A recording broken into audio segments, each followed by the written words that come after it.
Hello and welcome, Story Squires. I'm just gonna just overwrite that. Yeah. We're not. I mean, you won't edit it, so it's just coming out like it is, right? I mean, I gotta make myself look good somehow, and usually that's by just leaving your mistakes in. Thanks.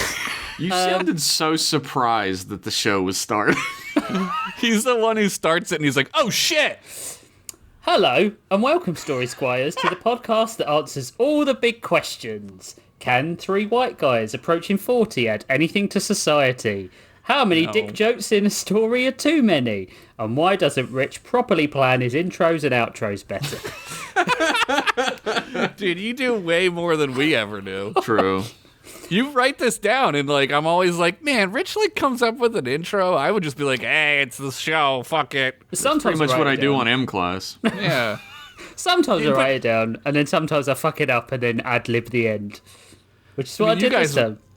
You guys wouldn't even... They don't even want to know what it would be like if I did it. I think maybe we should do that. Start. We should do that for an April Fool's episode. All right, everyone read your stories. The entire April Fool's bit is that Josh intros the show? Yeah. We're lazy. It would make sense. Look, by the time we finish writing, we have no jokes left in our system. That's so true. And then we have to record a show. Yeah. I have no jokes, no cum. You're like shriveled old That's it. mannequin. Welcome to Story Lore. What is with you in that? What is you in the hit mannequin. seminal movie Mannequin? I don't know. It's a thing in now. love with this movie. I haven't watched won't it since shut I up last talked about about it. I don't think I've seen the film for about 15 years.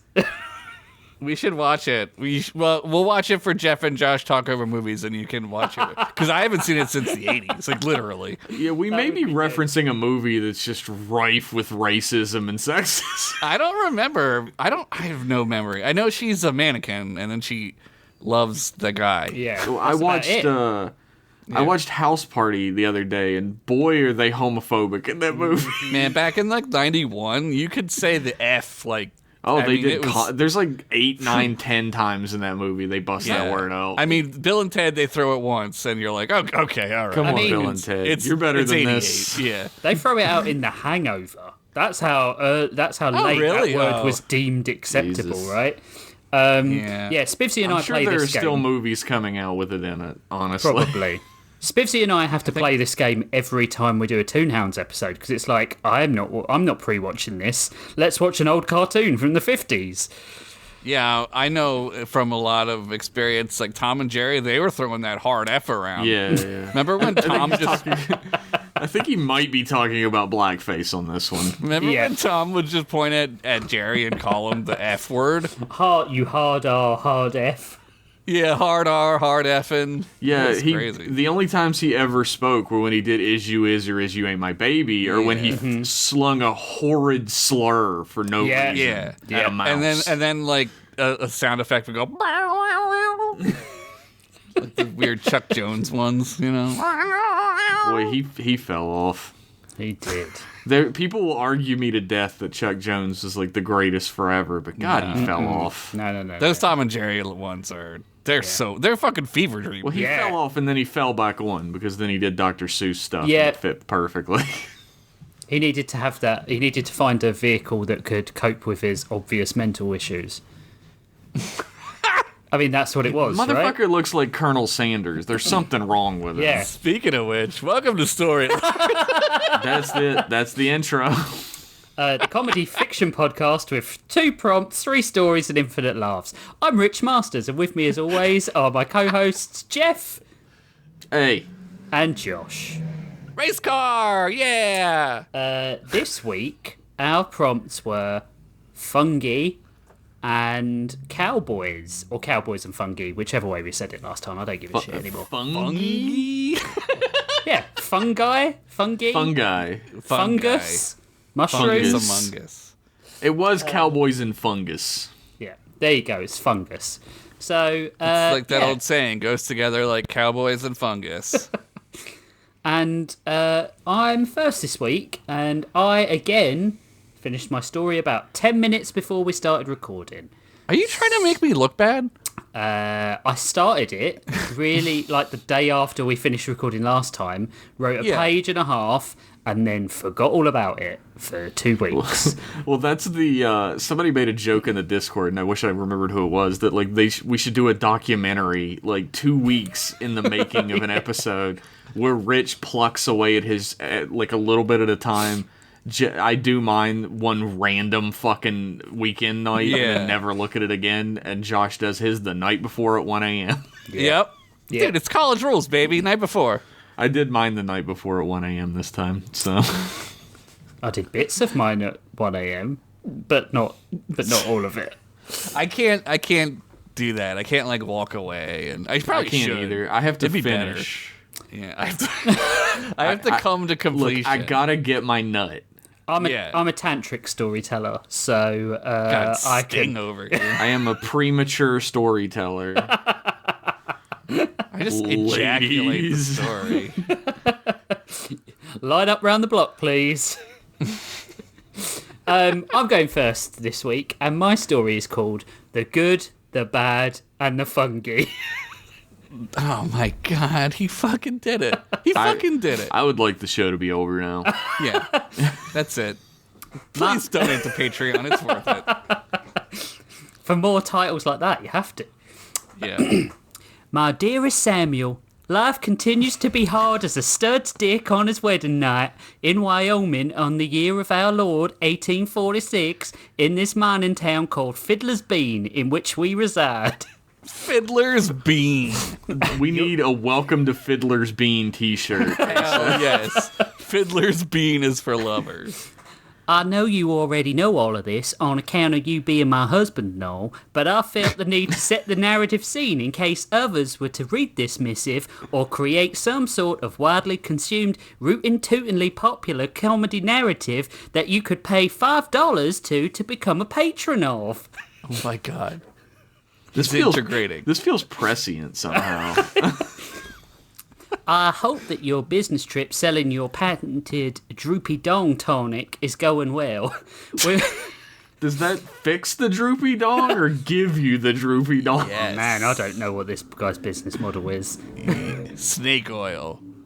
With enough monies to send little Jessie to the doctor on account of her rat lung from huffing the binding glue from our family Bible. Holy shit. She has been coughing up a storm, and to be honest, it is getting to be a mite irritating. Yeah, sell her. Get rid of her.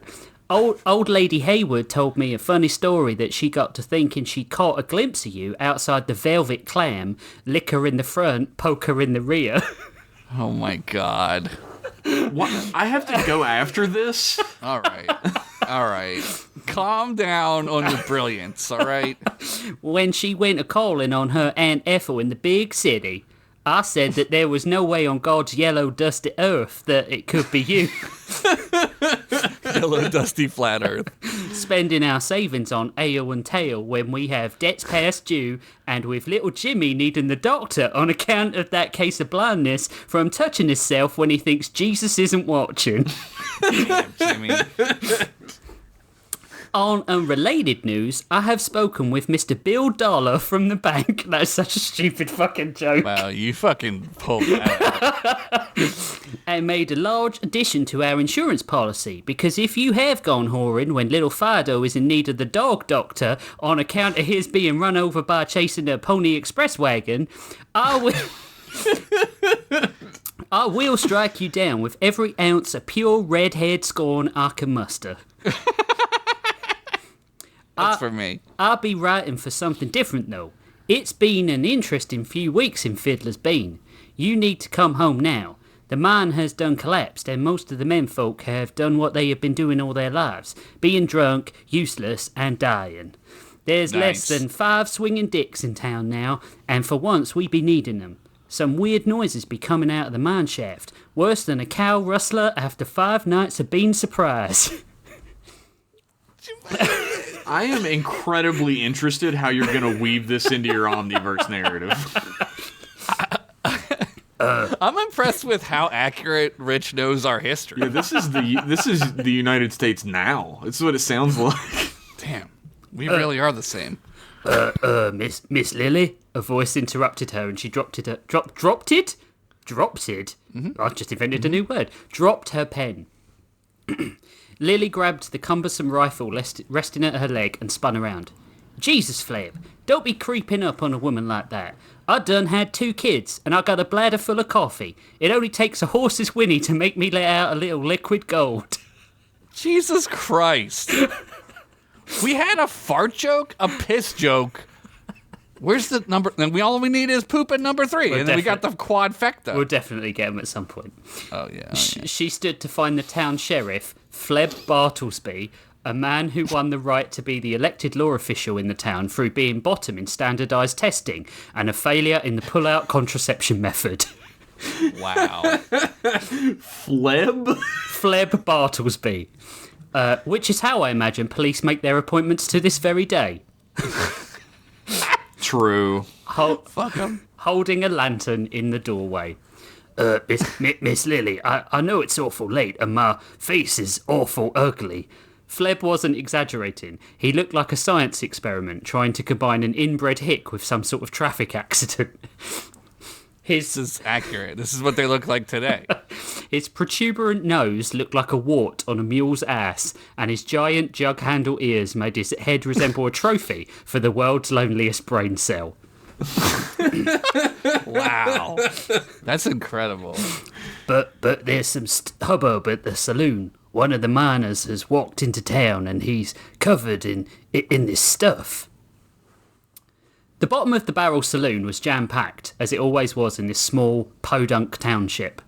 The 6 of them sat in the corner of the room to the side of the piano, and while you'd probably think the rest of the saloon-goers would have been giving them side-eyed stares and spitting at the sight of them, the other patrons barely paid them any mind. Kellen had told the residents of Fiddler's Bean they were a travelling circus on holiday from the fair, and these kind-hearted and dim-brained people had bought it. All apart. There's a giant lizard man.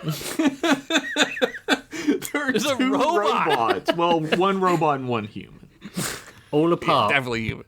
All apart from Lily Mayweather, the owner of the rundown general store, the High Noon 11, who seemed to be the only person. Oh my God. Who seemed to be the only person with 2 brain cells to rub together. She was rightly suspicious of all of them, and always held the skinning knife she wore at her waist whenever she was in the same room as one of them. 5 of them sat around the table as Hallgrim played the piano with gusto. Well, what he was actually doing was pretending to play whilst pumping out music through his internal speaker system. That's amazing. Tonight was the 1993 seminal classic Enter the Wu-Tang, which the patrons really didn't understand. Can you imagine having people listen to that? They'd be like, their head would explode. Yeah. Look, you might not like it, but your great-great-great-great-grandchildren are gonna love it. You're not ready for it. Oryx went over and whispered to him, and he sighed loudly before starting to play the plinky-plonky bullshit they were accustomed to. Fucking, they haven't even made The Entertainer yet. Music has not even happened. Well, this place is certainly not cliched in any way, said Asher as she sat down and pushed a bottle of brown liquid and 5 shot glasses towards the centre of the table. The hood of her reapskins was covered by a wide-brimmed hat. Drink up quick, people. Ding? Drink up quick, people. We need to be on the move by midnight. Why no glass for Humie, y'all? Humie protested with raised arms. God damn it, I love it. Dressed in a long poncho, a Mexican hat, and a drawn-on curly moustache which had smudged off in places. Is this because y'all think I'm a robot again? They had been in this reality in the timeline for 2 weeks now, and Humie had resolved to use y'all wherever possible. Yours. He's the reason why people say y'all. He's like the originator of it. Yours are loco, y'all. My favorite character, everybody. God damn it. Humie spinoff when? Florgo pushed his shot glass towards Humie with a smile. Oh my God. You can have mine, I forgot Humie. Florgo existed. You can have mine, Humi. I'm not much of a drinker. I'm more a hard drug user, he said the last bit under his breath. Respect. Humi huffed in a sulk, folding his arms across his chest. Well, I don't want any now. Damn. Oryx was standing at the piano, morose, until Hallgrim gave him a nudge. What's up with you, Puss? You've been grumpy for 4 days now. This subterfuge grows heavy on my soul, Oryx growled. To pretend we are travelling circus freaks. It is insulting to my heritage. But what's the alternative? Hallgrim shrugged. We've got the human crocodile, the lady of knives, the automaton, the metal mannequin, the mystic, which, by the way, seems slightly racist, Florgo, but you suggested it for yourself, so I'm not going to push anything. And Kellen, the big dull dud promoter, who is the only one of us that passes in this old earth mess we find ourselves in.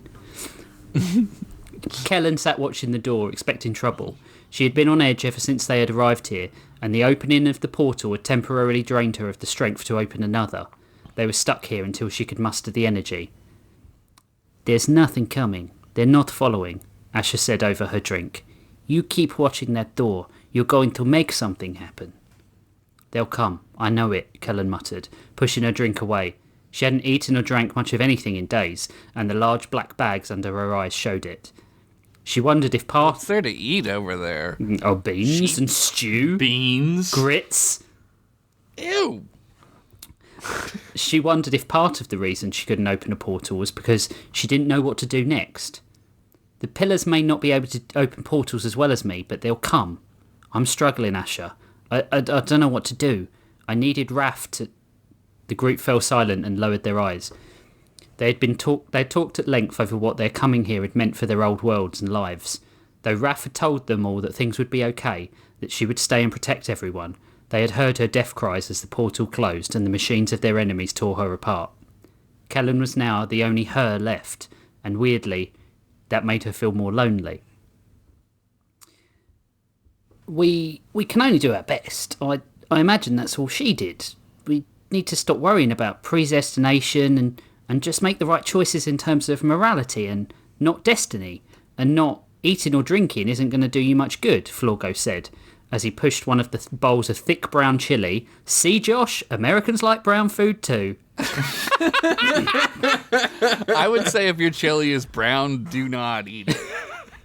It should have some red. It should be pretty red, actually. Yeah. It's a brownish. Brown. It's brownish. You just have brown on the brain. It's brownish. You're just browned up from all the brown you eat. Rich looks over like, let me get that brown. Is that brown? You got any brown? I was drooling as I wrote brown chili. He had ordered from the bar towards her. Florgo had been a revelation to the group and fit in as though he had always been there, keeping their spirits high and their focus on task. He was always so calm and collected, even though they had dragged him here without asking permission. In Kellen's experience, someone that perfect would reveal themselves to secretly be pissing in their shoes whilst they slept, or whispering lovingly to a knife under the bedsheets. She didn't trust him. What's wrong with any of this? She didn't trust him. Yeah, where's the problem? Continued to You don't watch him kiss your like a knife to hawk. sleep? No, I don't. You don't piss your shoes to sleep? She didn't I trust. gotta go after this? Fuck. She didn't trust him and continued to watch him like a hawk. Humi put a hand to Kellen's shoulder and got uncomfortably close to her, putting his big metal smiling face into hers. Asher is right. The statistical probability of something else coming for us in this era is 305,477 to... The saloon doors burst open and Hallgrim stopped playing. A malformed figure stood silhouetted against the lightning and cliché-filled sky.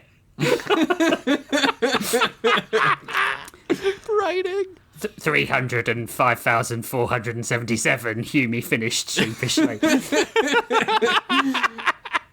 The man was covered in mushrooms that protruded from his mouth, his eyes, under his fingernails, that tore holes in his dungarees and filled the deep wounds in his torso and legs. Like, seriously, this guy had more fungus on him than your mother after her regular keys in a bowl Christmas potluck party. Oh my god. That was both genius and insulting. Congratulations. I hate how true that is. My piano. He pointed at Hallgrim and shuffled forward. Oh God, it's Frederick, the piano player, one woman shouted over the hubbub of the bar. Look, mate, if you don't like my music, maybe you should suggest something better. The Monster Mash, perhaps? Oh, got him. He doesn't even get that reference. Dead Frederick lunged for Hallgrim and grabbed him around the neck, forcing him off the stool to the floor. You took my life, he slurred, a mouthful of fungus making the words sound muffled. Sorry, mate, don't know it. Hallgrim lifted his foot and used it to push the man off of him, as Florgo grabbed him and hurled him back towards the door. As soon as he hit the wooden boards, he was already getting to his feet again, pointing at the piano. I want my life back. Fungus started wrapping itself around Hallgrim's neck, choking him as it tried to move towards his mouth. Florgo pulled the glowing mushrooms away with his gauntleted hands, then threw them in the fire, where they seemed to scream as they popped. Ew! Are you okay? Florgo asked as he helped Hallgrim to his feet. Hallgrim scoffed. Choking and forcing things into my mouth? I've had rougher first dates. Yeah, boy! Oh, a sex pervert. Describe them. A blast. Wait, hold on. Here comes the race car. Whoa. How Old West. Yeah, that's quite anachronistic. It's the DeLorean. It's horsepower. All right. You're too good. Tone it down a bit, champ. A blast took Frederick's foot clean off, and he howled in ungodly pain. A howl that was more painful to the ears than having to hear Mariah Carey warble about Christmas for the 145th fucking time, and it's only the 6th of December. You know, I haven't heard that yet. I have. It's the 5th. Is it the 6th of December? It It's doesn't the matter. 5th. It doesn't matter. They're not going to hear it on the day. It's the 5th. Over him, standing in the doorway, Lily Mayweather stood with her rifle smoking in the doorway. Beside her, the town sheriff, Fled Bartlesby, shook in fear before jumping straight on his horse and hightailing it out of town. Lily tutted and shook her head, picking up the sheriff's badge that was still spinning on the floor in cartoon fashion.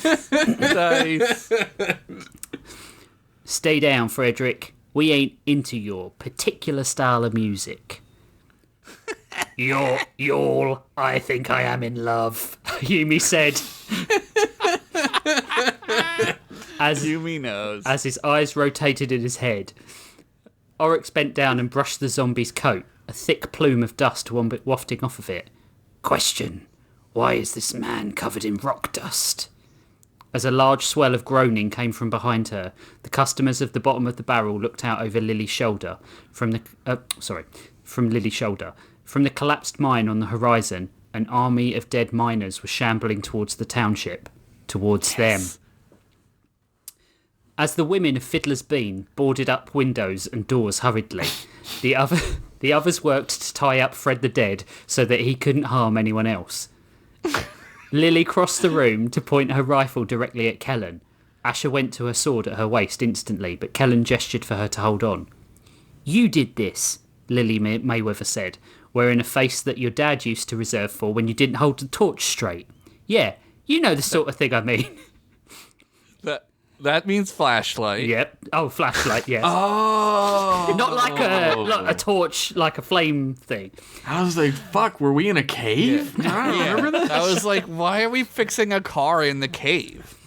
Is it the DeLorean? He asks you to hold the torch stroke flashlight while he works on the engine of the car. He's too cheap to take to a mechanic. And when you're not holding a light source straight for 3 fucking hours, is that the thing that's stopping him from making the repairs and not his lack of education on the subject? Oh, big surprise, Dad. Putting your hands on your hips and sighing, then saying, looks like a big job, isn't going to fix an engine. But sure, it's my fault for moving a centimetre with a light. Anyway, she was looking like that. A centimetre is like 1/10 of an inch. Yeah. This all sounds very relatable and not specific at all. What could we have done to precipitate this situation? We've been in this questionable establishment playing the dysentery lottery all evening, Oryx said. Amazing. We didn't have any weird fungal zombies before you came into this township, Lily roared. Asher snorted. You also didn't have a single IQ over 80 before we got here. Yup. Yup, y'all. Unless any of those horses out there are Mensa members. Kellen held her hands up, trying to channel her mother. Etty was the consummate politician for a general, though her fairness and even temper in wartime hadn't quite translated to parenthood. Kellen didn't quite have the skill set down pat, but if she just tried to think of what her mother would say, what her mother would do, it could work. Look, Lily, we're not your enemy. That man's one of your people, and they attacked one of mine. Who died and made her the boss? Hallgrim sulked. Literally, Raph, you moron, Asher hissed. Yeah, dummy. Keep up with the story. Yeah, go back and read. Kellen sighed. Whatever is happening here is a result of that collapsed mine. You know it and I know it. If you want, we can help you try and sort things out. I think that's why we might be here. Oryx cleared his throat. Kellen, I'm not sure that... No, Oryx. Raph wanted everything shrouded in secrecy, and that was her undoing. We need to be honest with people if we want their help. Lily Mayweather narrowed her eyes at the young girl in front of her. I mean, they weren't far off in age, since life expectancy was so low in Fiddler's Bean. Lily was 20 going on 84, but Kellen felt younger. She's not a grandma yet? Just what are you proposing? Lily said. I want my wife and my piano, Fungal Fred wailed, his foot already starting to grow back. It was nearly complete, boot and all. Everyone looked at him, equal mixes of concern and utter disgust on their faces. How did the boot grow back? Yeah, how is this mushroom making a boot? Go. What's that all about? That was the sound of someone not having an answer. That was the sound of a story that is not complete yet. Guess I got Damn. fucking told. Go. The rest of your people can help me defend the town, Lily said, clearly uncomfortable with the... Oh, I've just ended a sentence there. With the... Clearly uncomfortable with the decision. There we go, that can be the word. Let us go find what's bringing these menfolk back to life and save this human domicile, like the rooting, tooting desperados we are. I love him so much. Oh, I love him. Hughie put his hands on his hips, then looked suddenly shocked like he'd forgotten something. Y'all.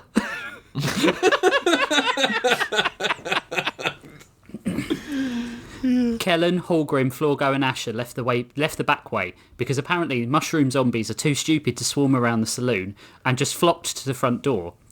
So saddling up, they rode in a large circle to avoid the mushroom menfolk and headed to the mine. I can hear the disgusted Riches. Like, he's like, I didn't write this good. Fuck me. Lots of men died in that mine, Florgo said. We've got to be careful. Oh, thanks, mate. Before you said that, I was going to walk in arse backwards and cheek spread. As you do. Hallgrim was clearly uncomfortable on the horse, bucking around and looking like he was going to fall. Kellen whirled around. Quiet, she hissed. Asher gave the others a look, and Florgo shrugged. She rode up to Kellen to find her sister, silently weeping. What is the matter? Kellen quickly wiped her face. I'm so fucking angry, Ash. I don't know if I can do this. I don't even know what we're doing here. When I first met Raph, she didn't have clue what she was doing either. She was stupid, idiot, full of emotion and impulse. But she still saved my life. Oryx's, Hallgrim's, countless others. You are raw at what you have temporarily lost. I know. Remember, it takes time to temper a sword, but far more time to steal a heart.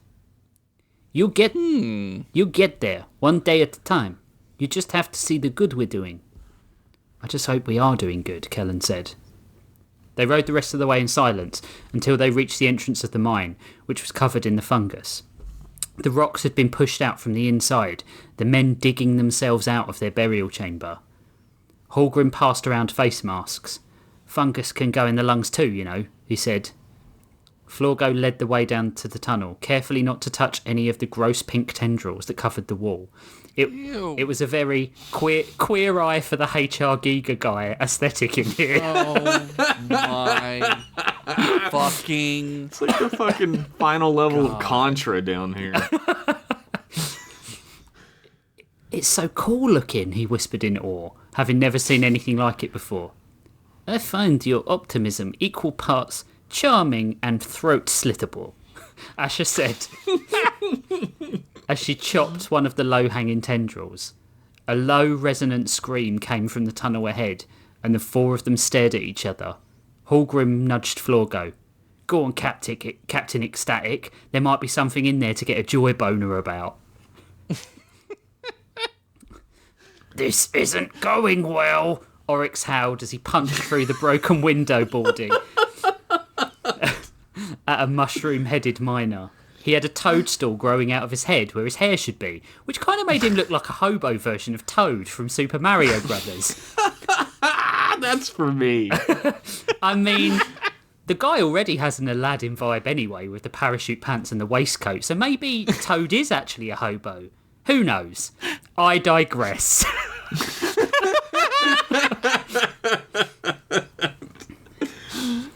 Hey, Metal Man, what in the blue ass hell are you doing over there?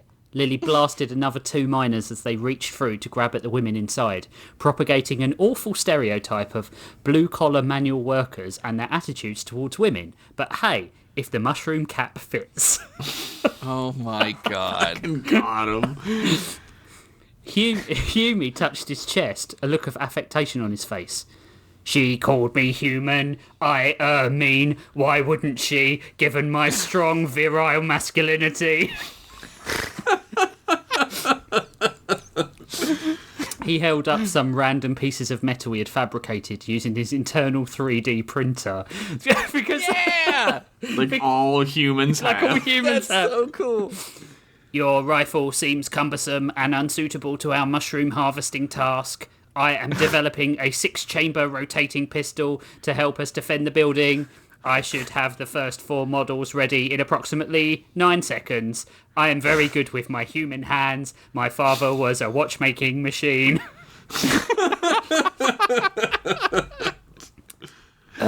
Humi, I do not think altering the timeline of warfare would be a demonstrably good idea. Oryx took his eye off the window and was swarmed with mushroom-infested hands that pinned him to the boardings. Taking advantage of the situation, an undead miner reached in to grab one of the women in the saloon as he shouted, "My beloved Samantha!" Before Oryx could go in. These are just, they love their wives. Because what's their wives and their musical instruments bag? Yeah. Before Oryx could reach her, the miner had pulled her through the broken boarding and she had vanished. "No!" Lily yelled. The arms continued to pull Oryx, and his feet raised off the floor. But suddenly a bullet hit an arm holding Oryx, then another, and another, until all the arms holding him had been severed with some deft shooting. As Oryx dropped to the floor, he glanced up at Humi, who had split his arms General Grievous style into 4 separate arms. Holy shit! God damn it, he's got Grievous arms? Those regular human Grievous arms. Please tell me he spins all 4 of them. Each holding a pistol.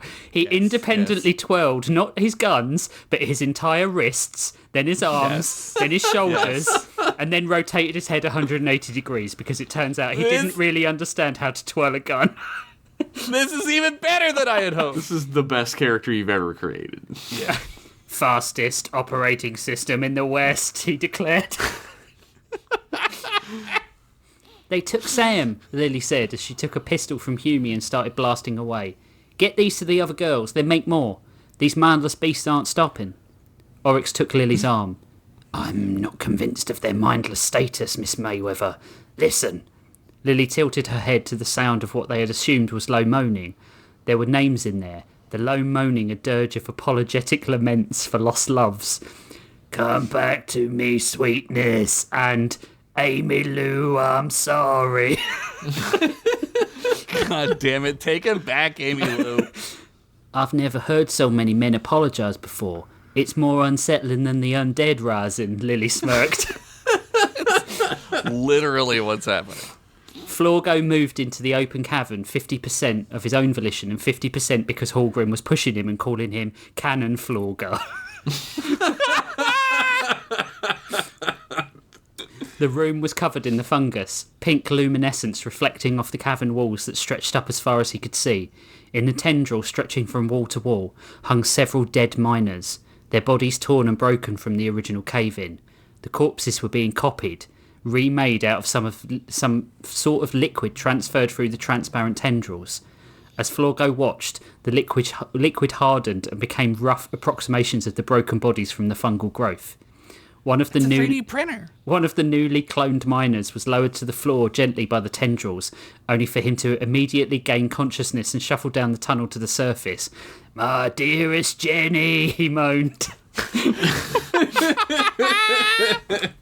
Hallgrim made a whiplash noise, and Asher clipped him around the head. "Idiot." "What is that?" Kellen whispered in awe. In the centre of the room, in amongst the tendrils and the rock, a central mass of fungus pulsed like a heart. Its rolls of pinky, fleshy fibres undulated and throbbed. "It looks like a close-up of Jabba the Hutt's arsehole," Hallgrim said with disgust. Is that the extended edition? They know about Jabba the Hutt still in the future? The distended edition. Oh, Jesus. My God, you know it looks like that. Asher stepped forward. "It is same stuff that has been filling the miners. This fungus. We need a strong pesticide." I went very Russian Western there. Pesticide. It's fine. "Well, hey there," said a cheery voice. "I hope you're not talking about little old me." A face appeared in the mushroom wall, 2 eyes that seemed to focus on the group, and a mouth that smiled widely through fibrous growth, though fibrous growth took the place of teeth. Bet you're glad you came along now, eh, mate?" Hallgrim nudged Florgo. Actually, I didn't ask to," Florgo muttered, but was spoken over by Kellen. "What are you?" Kellen asked. The fungal entity yawned. "I'm just your regular fun guy, so to speak." Well, I mean, I'm an ancient life form that's been buried in the earth since the last ice age, and you guys brought me up out of my snooze. I do so like sleeping in, but I figured it was high time I got out in the world and said, "Howdy hi, name's Fungus." Kill it now. Kill it now, Hallgrim said. "It's too cheery to live, and anyone who says hidey hi, it'd be a mercy to put them down." Yep. Asher drew her sword, but Kellen held it her back. What's your aim here?" "Well, there's not much room in here, so I want to spread as far and wide as I can. I got a beautiful spread to show off. I'm body positive." I hate this character. This has made all your gains with Hume null. We're back to 0, if not in the negative. Yes, 0-sum game. Florgo cleared his throat. Wait, but what about the people of Earth? "What about them? I'm bringing the dead back and sending them backs to use. Ain't that enough?" Fungus was getting defensive, the cave walls shaking in response. I think what Florgo's trying to say is that the fungal spreading might be incompatible with human existence, Kellen explained. "I don't see why. I just send them back and remove some of their more stupid thoughts, like the desire to cheat or steal or be an idiot man in any way. I love an old romance story, so I filled them with love and sent them on their way back to their wives," the fungus said. This is like better than Annihilation. I just want to tell you. A romance story from before the last ice age? Asher put her sword away. So they're not zombies, they're just supportive, wholesome husbands?" Fergus finished. Kellen smirked. This was why they were here. In no history of Earth was there any mention of a mushroom apocalypse. She was here to organise a ceasefire. "You want to stretch far and wide, right? I think I might have a solution to that. Be quick, sister. We have to get back before the townies kill themselves trying to defend from lovesick men, Asher announced. Lily blasted 2 men straight through the faces, then hit another with the butt of her 6-shooter. It was almost wish fulfillment from a life of dealing with these cat-calling, harebrained idiots every day. You don't even have to sneakily kill a man. You can just do it outright.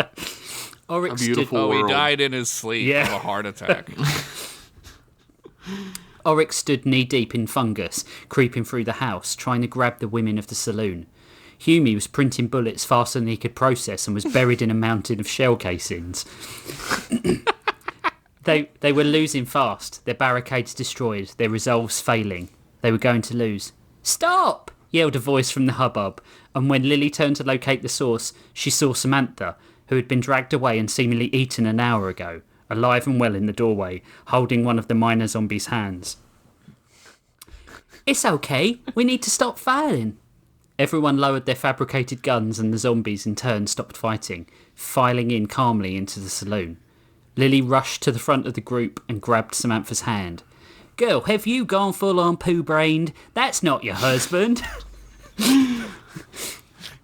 "But he is my Emmett," Samantha said, hugging the miner, "and he's come back better than ever. He spent the last hour apologising for all the terribleness he's ever done, fixed the fence post he always promised to, and then gave me lots of sexual gratification without expecting anything in return." Any sexual gratification in 1840 is like a miracle. "All right, Sam, he's a zombie. He's not one of the heavenly horde," Lily said. "It's true, I told you." She looked around the room. "Girls, our men have come back to us the way we always wanted them to. They don't care about sports, or horses, or gambling. They just want to be considerate and kind."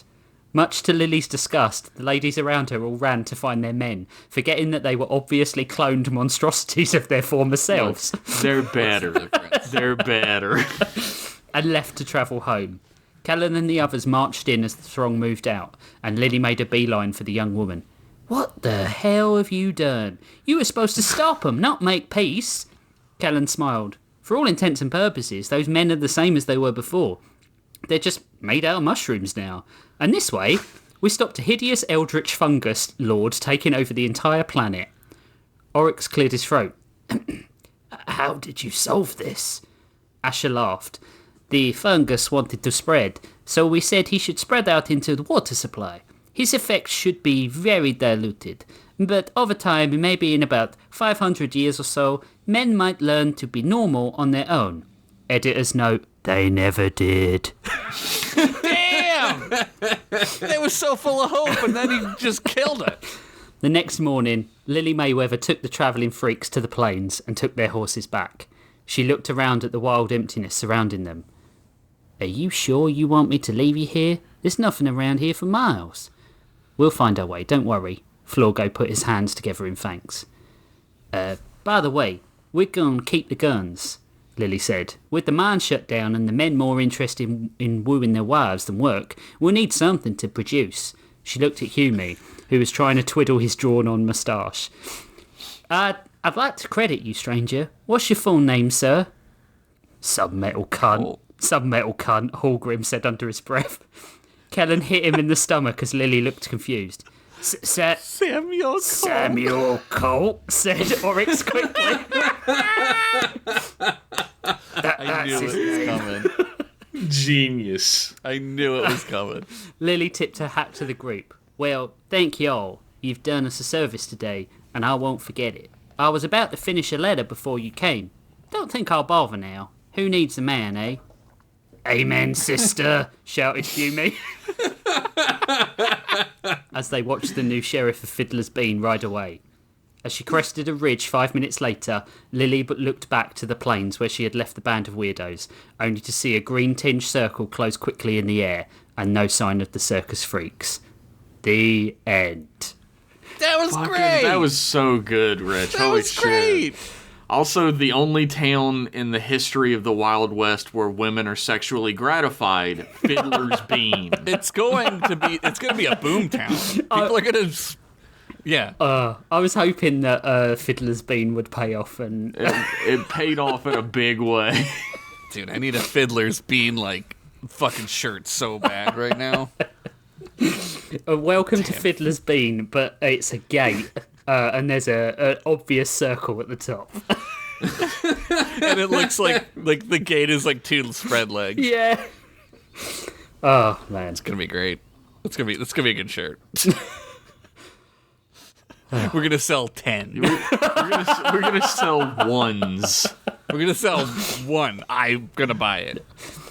That was awesome. That was Good. incredible, so good. man. Like, good. you had nothing to worry about with that story. I'm glad. I don't, because I write it piecemeal like that sometimes. I'm unaware if I've put jokes further up and stuff like that. But I kind of think that sort of pays dividends a little bit because I just end up putting more jokes in. Pretty much that entire time I was thinking, God, I wish I would have put more jokes in my story compared to I this. always think that when you guys read, I'm always like, God damn it. Even though my entire existence is a joke. Every single word. How much more can we go, right? Like, So it hasn't helped that I watched Godless again recently on Netflix. Have you guys seen that? no. I haven't, but I know what it is. Fantastic. Similar story, but I also watched Night of the Living Dead recently, so I was like, I'm combining both of them. I was getting like a Fallout-y kind of like, a little bit of that. That was good. It was good though. I loved it. Good. I'm glad you both liked it. I loved it. I liked it more than Jeff did. Just No, I would for say the I record. liked it at least $6 more than Josh did. I would marry it. I would marry your story Okay. and flick its bean. I would fiddle its bean. That's just fiddlers bean. Like they're not even committed to like doing the do. It's just I'm just gonna fiddle the bean. Just gonna have to make her pee, you know. I'm glad the Samuel Colt joke paid off because I didn't think it would sound That landed quite so right. good. I knew it was coming as soon as he started printing them. I was like, there's gonna be some sort of fucking historical reference. I just could feel it. Well, where did I say it was? 1846 was when 40s. Samuel Colt just started working working on the pistol. So Yeah, you're not too So far you- off. I think from- you mean yeah. some metal cunt. Some metal punk. right, okay. That's the end of part 1, people. Stay tuned and we'll be back with part 2.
Hello. I'd say welcome back, but you never went anywhere. So let's not. We know what this is. Welcome They back probably to were listening Fiddler's to- Bean. Now I gotta find like some fucking old timey ass like player piano music to put in there. Oh, perfect. So now, as is written in the Book of Blood, it's Josh's turn. Josh always follows me. It's unfortunate that, Is that I true? am followed by Josh. But No, sometimes you follow Josh. I don't know. no, how this how's that works. true? We've switched places, ding dong. Wait, I don't when? understand. I never follow Josh. If Josh follow- goes first, then I go you. first. Well, I suppose I you go follow him after it. after you. If yeah. you're third, yeah. I follow way back though, so people don't know This I'm is- following. You get to go through the bad part with me first, and then you get to go. This is astounding podcasting we're doing right now. Like, this is every episode of our show. People are riveted by the order which we never remember. They're like, tell us more, guys. I don't think we ever record the fact that we don't remember the order. Well, now they know. We have recorded that several times. Oh, okay, all right, fine. Well, it's episode 34, and we still don't know. You'd think we'd write it down, but we don't. We don't. I did start writing it down on the website, which is Storylords. Look at this fucking guy. It's storylords.card.co. Hey! Hey, must be the money. Right. If you want to go to our website and see all the information and it's tight, go to storylords.card.co. Wow, Must be the website. That was great. Jingle. I gotta follow that. My also story this week. Just go. I'll do it later. My story this week is called Cowboys from Heck. Fuck yeah. It's like that Pantera song. Don't think about that band too much. Yeah, don't look into that Wikipedia article. Don't look into that imagery too much. Just forget about it. The southern regions of Daranos will take your life for just looking at its sandy mama in a comely manner. If waking up in the middle of the night with cotton mouth while getting a sloppy toppy from someone who also has cotton mouth and sandpaper for a tongue and steel wool for tonsils for a geographical region, that would be the southern Big D. This shit will suck the life out of your peener, and not like your mama did to my peener last night after we smoked an entire pound of Daranosian dank. That bitch knows how to work a sandpaper tongue. It's like having a BJ from a cat. Yeah. I imagine. I've heard. Let's move on. What happens in the Scrabble's story? Dant chewed on a piece of grass and sucked on what little moisture was left in his mandibles. Spittoon! The sound of his spit hitting the ground. The sound of the spit hitting the ground caused his Scorpa horse to chitter under him. There, Penelope, he said, patting her on the carapace. She vibrated in what I assume bugs do when their tiny 3-neuron brains experience what apparently is called happiness? I don't know. I've never experienced anything like that for myself, but I hear it's pretty nifty. Josh has only got a 2-neuron brain, so he can't register happiness. God, I wish, man. Oh, God. Anyway, on the horizon, glittering in the heat waves, Dant saw movement. He squinted his giant compound eyes and spit out another gob of whatever ant-men have in their mouths. Penelope lurched in nervous agitation. Whoa, girl, it's okay. This is what we're here for, remember? Dant said again, patting his multi-legged mount. I don't know. I think they have 8 legs. This is I don't know. I think they have 8 legs, but I'm not looking that shit up because it's midnight, and I'm not trying to get the spooky ookies before I go to bed at 4 a.m. Coming into view were 3 Scorpa horses with 3 men atop them. Men being relative description of the hunks of villainous dog vomit that haunted these wastelands and tortured, stole, or pillaged their way through anyone that had something that they wanted. Well, if it isn't Scrabble's Dant, said a red ant-man who was the apparent leader. Scrabbles, huh? Can I buy a vowel? His lackeys laughed a forced laugh at his joke.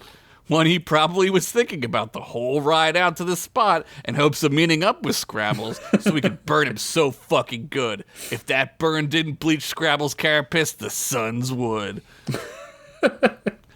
That's not how you play the famous Milton Bradley board game Scrabble, Dan said, spitting yet again into the hot sands.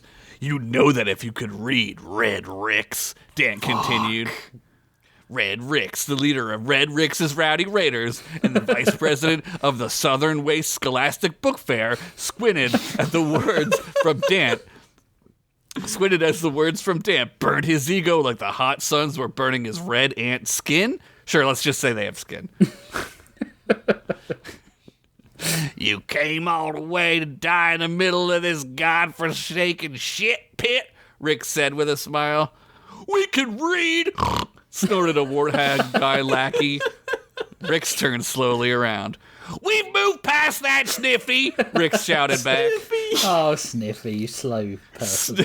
Snifty Scorpahorse shuffled backwards as if it knew how much of an embarrassing idiot Snifty was. Snifty would later cry himself to sleep, knowing that he told a bald-faced lie about reading. He could read writing just about as well as he could read a room or read a social situation and know when to not be a complete fucking liability in every sense of the word. Why can't you be more like Dink over here? Rick said, scolding Snifty. Dink, the other lackey, sat atop his Scorpahorse, picking his kobold nose, giggling. Dink probably had severe brain damage from the many years of fighting and falling off his horse. If you look at an MRI of Dink's brain, it'd look like a delicious wedge of cheese from a Tom and Jerry cartoon that was double teamed by Rich and Jeff's TRGWs after the cheese, who was also somehow Rich and Jeff's stepsister, got stuck in a dryer and couldn't get out with sex, or so I'm led to believe is what happens in pornos? Pornos? Am I saying it right? I don't really know anything about them. Rich and I are also stepbrothers somehow, so it's fine. It's fine. Don't try and figure out how the family works. It's fine. Yeah, it's fine. It's fine. We family in the same way that Toretto's a family. Let's get this over with, Dan interrupted, just in time for you to forget I totally don't watch porn. You will try, Rick said, all cool like Anakin did in that movie, Anakin Skywalker's Big Day Out. What a one weird day with Anakin Skywalker. Yeah. Big Trouble in Little Tatooine. Scrabble's Dant dismounted Penelope and grabbed for the repeating single-shot magical blunderbuster at his side, while also unsheathing a jagged ebony broadsword from his back sheath. The darkness of the blade sucked in light and was probably symbolic of Dant's blackened, burnt, twisted hatred for the Red Ant colony. It was like if Vanta Black had a baby with your mom's cavernous crotch cave and made some sort of black void of abyssal horror that would allow you to exit, not enter how much you screamed and pleaded. Wow. This is getting pretty sexy. I'll be a good boy this time, Cave Mommy. Just let me out. I have a fantasy Orcs ball draft to get to. It's important. It's like D&G. It's like D&D for jock kids. It really is. It is. It's the same shit. It's just numbers, right? You're one cocky and stupid queef of a queen, Rick said, laughing. With a hee-yaw, he kicked the side of his Scorpahorse, and the three Rick's Raiders all encircled Dant. I'll dig your grave as shallow as your honor, Dant said with a smirk. Wow. Get 'em, boys! Rick shouted.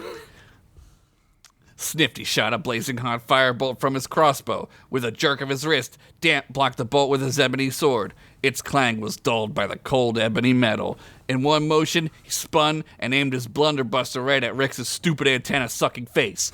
But before he could get a clean shot, Dink's Scorpahorse was rearing up and blocking his view. Dant rolled underneath the Scorpahorse as it slammed down to the sands with a thud. Penelope, for her part, was already grappling with Dink and his Scorpahorse. She and the other Scorpion were using their tails to gauge and prod for an opening. Dant used this opportunity to find Snifty. With a giant leap, he launched himself onto Snifty's steed. Snifty snorted and screamed as he tried to buck Dant off. With a single blow, Dant used his pommel of the sword to brain Snifty. Then he pistol whipped the pigman like all pigmen should be pistol whipped. Snifty fell. Sorry to all the pigmen listening. Yeah, you know what I'm talking about. You can read between the lines on that one. Snifty fell from the Scorpahorse with a thud onto the sand. Penelope quickly chittered over and with one hoist of her claw picked up the piglet. With a scream, Snifty grabbed her at her giant claws. Then slowly clasped together, and with a final gurgle, the two halves of Snifty fell to the ground. My only regret is I never learned how to read, were his last words, as his blood watered the dry sands. Jesus, how did he fall asleep crying about this fact if he's dead. Look, here's the thing. Is he? Also, shut the hell up, also Jeff. multiverse theory. Look it up. Jeff! Rix had pulled out 2 blunderbusters and was shooting magical bolts of energy at his 6th grade level. Dant rolled and twisted like he was playing a Souls game, each shot missing him until snap! That was for me. A bolt landed right onto his muscly ant arm. Green ooze gurgled out of the wound, but Dant didn't make a sound. He saw the blood and rage filled his eyes. Rix's scorpion was towering over him screaming and raising its claws. With a swift downward motion, the Scorpior slammed down one claw, just missing Dant, while the other one landed where Dant had dodged to. Dant grabbed the claws with both arms. Pain and agony shot through his left arm where he had been wounded. He could feel the green ooze slurping out of it. He gritted his mandibles and used all of his ant strength as Dragon Lady by Cribs and Glory played. I was listening to that when I was writing this. Time to die, Scrabbles, Dant, Rick said with a smile. As the music swelled and the singer began that one super cool reverberated scream, Dant summoned all of his strength and pried open the claws, ripping the claws from the arm. He then swung the serrated giant claw half around and around and let it fly. The last thing Rick saw was a dope-ass claw flying through the air as it severed his head from his thorax. Ah, my fucking shit! Ah, my fucking head and thorax! Rick's head said as it hit the ground. Scrabbles, I'm sorry. I'll make it up to you. Here, I have gold. Rick's decapitated head kept talking because bugs, you know? As he said this, his now headless body pulled a large gold bar out of his satchel and handed it to Dant and then shrugged. I'll put in a good word for you with the Queen, Rick pleaded. This did not please Scrabbles. The only thing I want from your queen is her slow and painful death at the hands of my, hands, Dant said all cool like. You'll never find our colony, and you'll never free the black ants, Rick said with a cough and a laugh. Dant whistled and Penelope skittered over to him. The headless body of Rick's turned to see a giant Scorpior horse leaning over. It shrugged its shoulders down in acceptance as Rick said only, "Ow, rat farts!" Then with one bite, Penelope devoured the body, leaving only Rick's chattery, obnoxious head. You'll never find it, Rick kept shouting as Dant mounted Penelope. He looked over to see Dink still picking his nose and giggling. Dant shot him a look. Nah, dude, I'm cool. I'm fucking out of here, Dink said. As he pulled a crossbow from his back and shot himself. That takes care of that guy. Dant totally forgot he was there, but I fixed it. Dant whistled, and the remaining Scorpior horses followed in a line to hide their numbers. Nice. That's how they do it. That's how the real Scorpior horses do it. Yeah, they did. That's right, Penelope, he said, patting her. We're headed to Boobalon. Oh, shit. Boobalon lay ahead in the soft glow of dusk. A giant ancient city whose walls were so high that they made your mother's gargantuan vaginal walls look like the wall of Hadrian. Look it up. The city itself was rectangular, and over the top of the city was a massive bridged walkway where troops and lookouts used to do troop stuff and look out. Now the city was run by merchants and the wealthy. Dant thought the whole city looked like a giant picnic basket, which he then thought was stereotypical of him, but it was okay because he himself was an Ant-Man.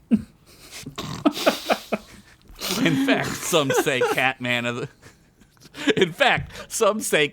the desert built the city and abandoned it. Others say giants went out for a picnic one day and left their basket behind where it became the foundation of an ancient civilization. Yet others say aliens built it. I think we can all agree that the latter are absolutely correct. No further questions. Case closed. Jeff. I'll agree to it. As Dant and his train of scorpion horses rolled into the city, he could only smell the scent of exotic spices. Cardamom and saffron mingled with the stench of rot-gut liquor and the glitter of giggle dirt in the air. This place made Vice City look like Nice City. Dear God. That's a video game reference. I filled my quota for the year, and we just got it in, folks. Thank you very much. Well done. Well done. See you next week. Dant sold the 3 extra Scorpio horses, but put Penelope in the poshest corral he could find. She'd have a mani-pedi and come back later with her claws painted up like a hoopty from a sick Brazilian rap video. Dant looked to see a sign. The bog hole, he said with a humph. Sounds familiar, he said to himself. As he walked into the saloon, the crowd was already rowdy. On the bar, some 3-titted goblin was coyote uglying as patrons threw various treasures and precious metals. A troll was doing karaoke in the corner and doing a pretty good rendition of Forgot About Dreg, a classic from the late 69-90s.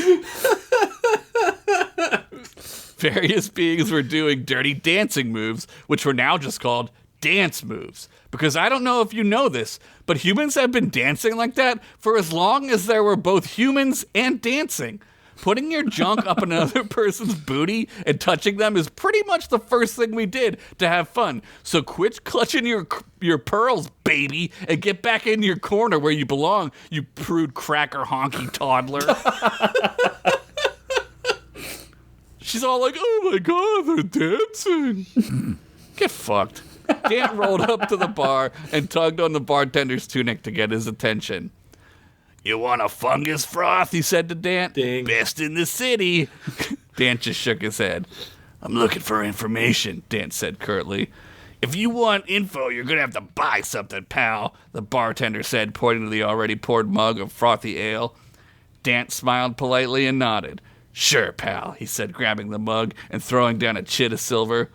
The bog hole, Dant said to the bartender. There's a bog hole down near the southern tower, he went on.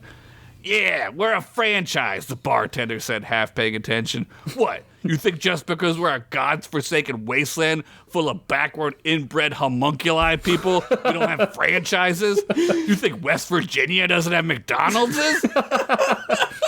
You think Plymouth, England doesn't have meat boxes or whatever the fuck those weirdos eat over there? No one's going to get that reference at all. It's just for us. Fucking no-scoped both of us. Jesus Christ. Notice I left out my place. Dan sipped his ale gently and raised his eyebrows like Keenan from Good Burger. I'm doing it. You can hear it. I'm doing it. You think they don't have good burgers in Philadelphia? Is that all you wanted to know, Ant-Man? Said the bartender. Dan threw down a gold bar and turned it over. I actually want to know if you know anything about this, Dan said, pointing to 2 symbols branded onto the gold. One was the tribal symbol of the red ant colony, an ant head throwing up the devil horns. The other was a mysterious, ancient-looking symbol. That's red ant gold, the bartender said, giving only a cursory glance. Lot of that stuff coming through Boobalon these days. Any idea where I could find the colony? Dan said, as gently as possible. The bartender scoffed. Look, pal, if it doesn't take a genius to see that you, a black ant, ain't want nothing to do with that place. Even Helen Urkel could see that you going there would be a terrible idea. Fucking hell. But no, I don't know where the colony is. He finished and began wiping up the shelf behind him. Dan threw down another couple of chits of silver and a gem the size of your mother's engorged clitoris. Jesus. Damn. Who wrote this? How about now, Dan said. Pally guy, I still don't know, guy friend pal, he said, looking over his shoulder at a new pile of loot. Dan reached into his pack and pulled out an original copy of the Constitution. And that one stamp... with the airplane that's upside down. And he threw it on the pile. Now? Dan asked. Friend, amigo, chief, dude, friend guy. I still don't know, the bartender said, pocketing the loot. Dan once more reached into his loot sack and pulled out the Maltese Falcon, a Babe Ruth rookie card in mint condition rated at 9.9, a Black Lotus, the card, not the actual plant that grows everywhere in Daranos, a monkey's paw with 2 wishes left, and a chocolate cupcake that was said to be magical. If you ate it, it would only regenerate itself, so you had infinite chocolate cupcakes. Wow. It's like every day is your birthday if you enjoy your birthday. I myself don't care for the day, as I was brought into this living hell void where I have no choice but to partake in an asinine game of existence that leaves most people soulless and dead inside before the age of 45. Yeah. Anyway. By the way, it's my birthday in 3 weeks. Can we get a button that we press called the too real button for when a story gets too real? It's like the Debbie Downer noise. I may have heard a rumor, the bartender said as he pocketed the remaining loot and leaned in to whisper to Dan's antenna. Psst, psst, psst, psst, he said as the camera craned up and the 3-tinted goblin was still going at it on the fire. Dan could see the stars more clearly than he had been able to in months. The 2 badonkalicious moons of Daranos were in their new moon phase. The tiny slivers of light they gave off let the stars behind them shine through. Dan could see purple and red and even some gold in the cosmos above. Stay here, Penny, he said to his steed. She tittered in agreement. Dan reached into his satchel and pulled out a telescoping viewfinder. He clicked the handle and images of various things appeared. One was Grover from Sesame Street. Another was T-Rex fighting a Stegosaurus. Finally, he reached the panel that allowed him to zoom in magically over great distance. In the distance, he saw 2 red ants with spears guarding nothing. There was nothing around them. Only a small hill that looked exactly like every other fucking sand dune in this shit, piss, and jizz hole of a desert. How am I gonna get close without them seeing me? Dan thought to himself. He disappointedly dropped the Viewmaster from his eyes and looked at Penelope with a sigh. She was preening herself with her done-up painted claws, red and orange flames with peace signs, and for some reason a Volkswagen symbol? Did somebody think that was a peace sign? I can see how maybe that would be confusing. But trust me, the origins of that particular phone car company are anything but peace-related. Yep. Look that one up. Yeah, that and Hadrian's Wall. Wait, Dan said aloud. Penelope, you genius, he said, running over to her and kissing her on the head. She chittered in happiness. Dan confidently walked toward the 2 guards, being mindful of what one troll jester said during his comedy set at the Laughing Stocks Club. Red ants be all like, huh. Well, black ants be all like, hey, he said to himself quietly. Halt! Who goes there? Said Red Ant Guard number 1. Dan looked up from under his wide-brimmed hat, and the guards only saw another red ant. Dan had used the claw polish from Penelope to go full-blown red face. Now! Before you start to write your angry emails and tweets, remember that these are ants, and any symbology associated to red in terms of races here on Earth doesn't translate to Daranos. Plus, believe me, these red-ass motherfuckers have it coming. Send all of your hate mail to richmasters@gmail.com. Yeah, Send it I'm to cool enough to have that one. meatbox@england.com. Hello, fellow red ant, Stan said with his boringest accent. Pleasant night out, isn't it? What's with all the no rain, am I right? He finished with a sensible chortle. Oh, another red ant, said Red Ant Guard number 2. Well, go right in, sir. Us red ants gotta stick together, am I right? Not like those black ants. You know how they are, am I right, fellow red anters? Oh my god. Dant suppressed his rage and laughed fakely. I know that is correct, my red carapace brethren, Dant said with a tinge of vomit stinging his throat. With that, Dan entered a secret entrance as a stone door closed behind him to look just like the sand dune. Outside, he could hear the guards still laughing. Hey, we should make red hats that say MAGA on them, Guard 2 continued. Oh, Make God. ants great and all red. Yeah? That's too many words. Magar. That's too many words. And what if we just had a symbol like something instantly recognizable? Like maybe it has like 4 arms coming out of a center point. Oh god. I'm just spitballing here. Nothing's set in stone, the guard went on. Wow. Their racist voices faded out as Dan God. descended into the crowd. Those And that- red ants are gonna get the trains running on time. And that ant's name was Adolf Hitler. No. Just wait, Rich. That's the sound of a story not being finished, Rich.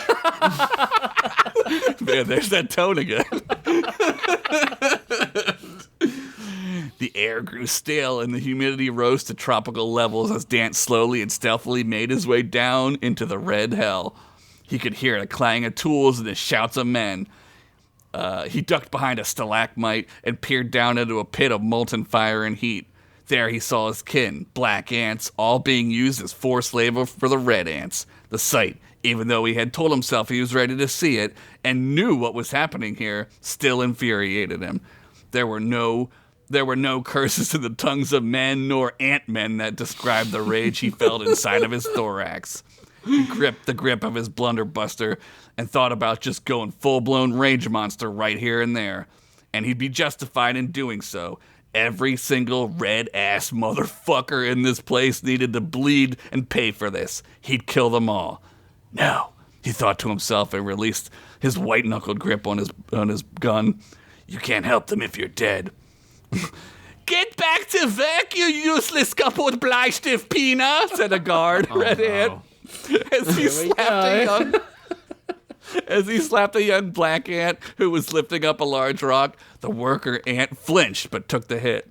Out of the corner of his eye, he saw a glistening black compound eye. Dant ducked back down. The worker ant went on with his work, not giving anything away. Dant moved closer and waited until the shift whistle blew like in the old-timey cartoons. He imagined the whistle even did that like scream animation, like it was actually yelling. Focus, Scrabbles, he thought to himself. The black worker ant moved into a room carrying a sack which looked heavy. Kind of like my sack isn't after your sweet mama drains all the white gold from it after you go to bed and listen to your zoo books or Pokemans or whatever you kids are into. The worker ant dropped the sack with a thud. He stretched his back and spread his arms wide. Guards at the door looked on as another guard picked up the sack and moved it. Dant slowly skulked into the room. It was dark enough for him to blend in. The worker ant let out an over-exaggerated yawn and dropped his pickaxe. Ah, my bad, guys. So much work to do, you know, he said as he knelt down to pick up his axe. With this, Dant unsheathed his broadsword and cleaved a red ant in twain, his right half sliding stickily downward as gravity overtook his internal organs' viscosity. His left side still standing there, spurting green goo and blork every which way. Oh, fuck shit, said another guard as he turned to jab his spear into Dant. Dant dodged, and the guard's thrust was interrupted by a metal spike plunging through his eye socket. Behind him, the worker ant held onto the handle of the pickaxe. The guard who was carrying the sack dropped it in a heap and ran toward the rope alarm to alert his comrades.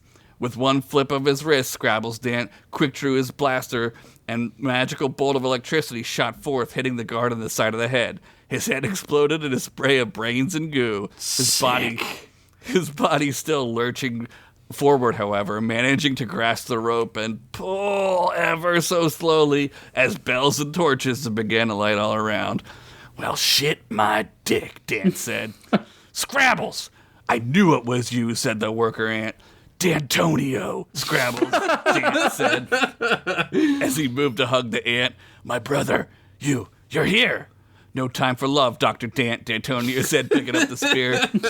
We need to get out of here. Scrabbles was half listening as he looked around the storage room. All around them were gold bricks, from ceiling to floor, rows and rows of gold stamped with the red ant symbol and the mysterious spooky symbol. Scrabbles, D'Antonio shouted, getting his brother's attention. We need to leave. Suddenly, a cadre of red minions burst through the door. Hold it right there, said Red Guard number 1, who was wearing a red hat that said MAGA, or Make Ants Go Red Again, with a small G. Jesus Christ. That doesn't make any sense, D'Antonio said with a frown. Neither does the existence of your species, said a commander ant from behind them. Wow, that is extremely racist and totally on brand, I guess. But still, woo boy, D'Antonio said with a sigh. Suddenly, Red Guard 1's head exploded in a spray of gloop and slorp. Behind D'Antonio, Scrabbles Dant was pointing his buster gun outward. Enough, said the commander ant. We will kill you all unless you surrender, he said, cracking a riding crop for some reason. Who knows? Probably sex-related. D'Antonio dropped his spear and looked back at his brother. Dant was still holding his gun defiantly. He would not let these red fucks take him and his brother. He would not let them continue their reign of terror. He would not let them spank him with that sexy riding crop. Unless... No, he wouldn't.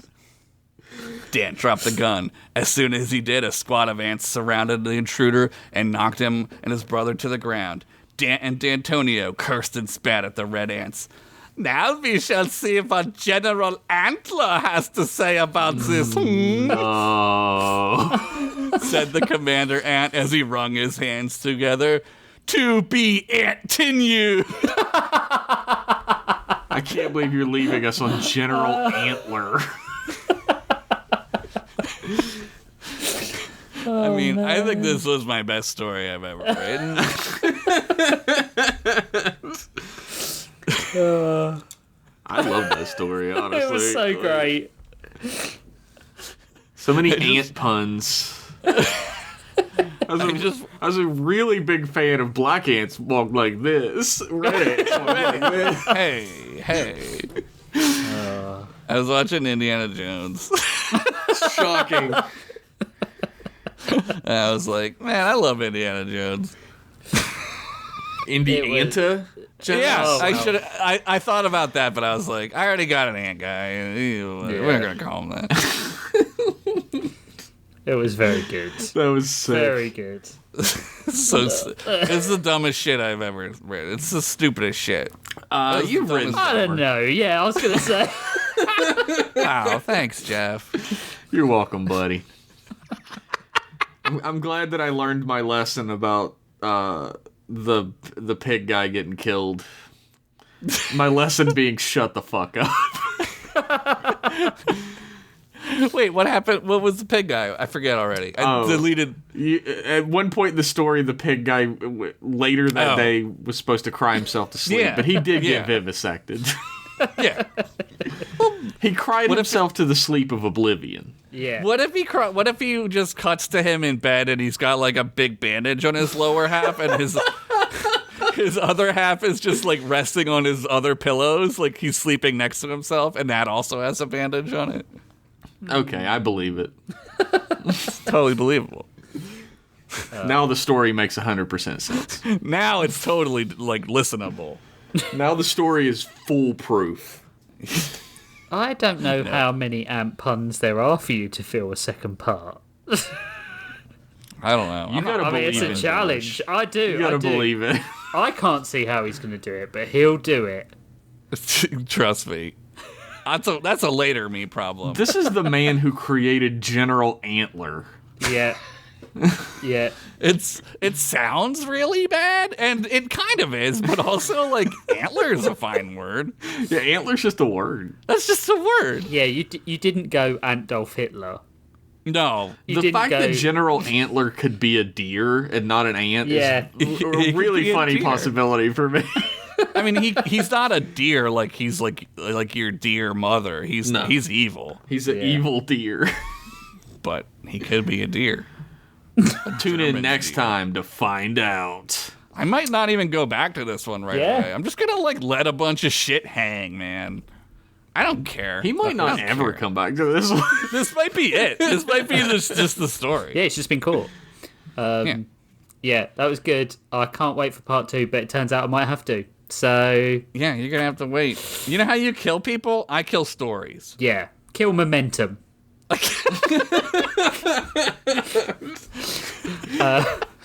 Kill momentum, entertainment, whatever you look at it. Right, on that note, we're going to break at the end of part 2, and we'll be back soon for part 3. Apologies, my story is not going to be that good. We'll see. We'll see.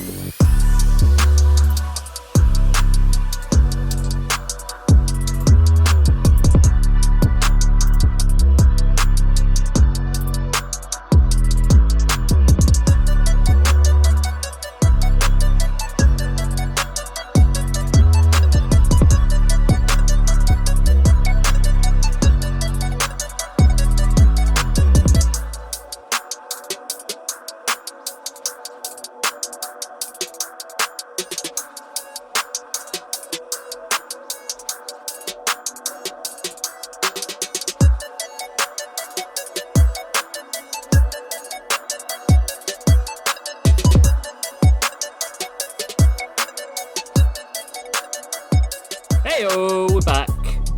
It is part 3. We haven't paid a visit to Spooky Vision yet, so I think it's time you change your pantaloons.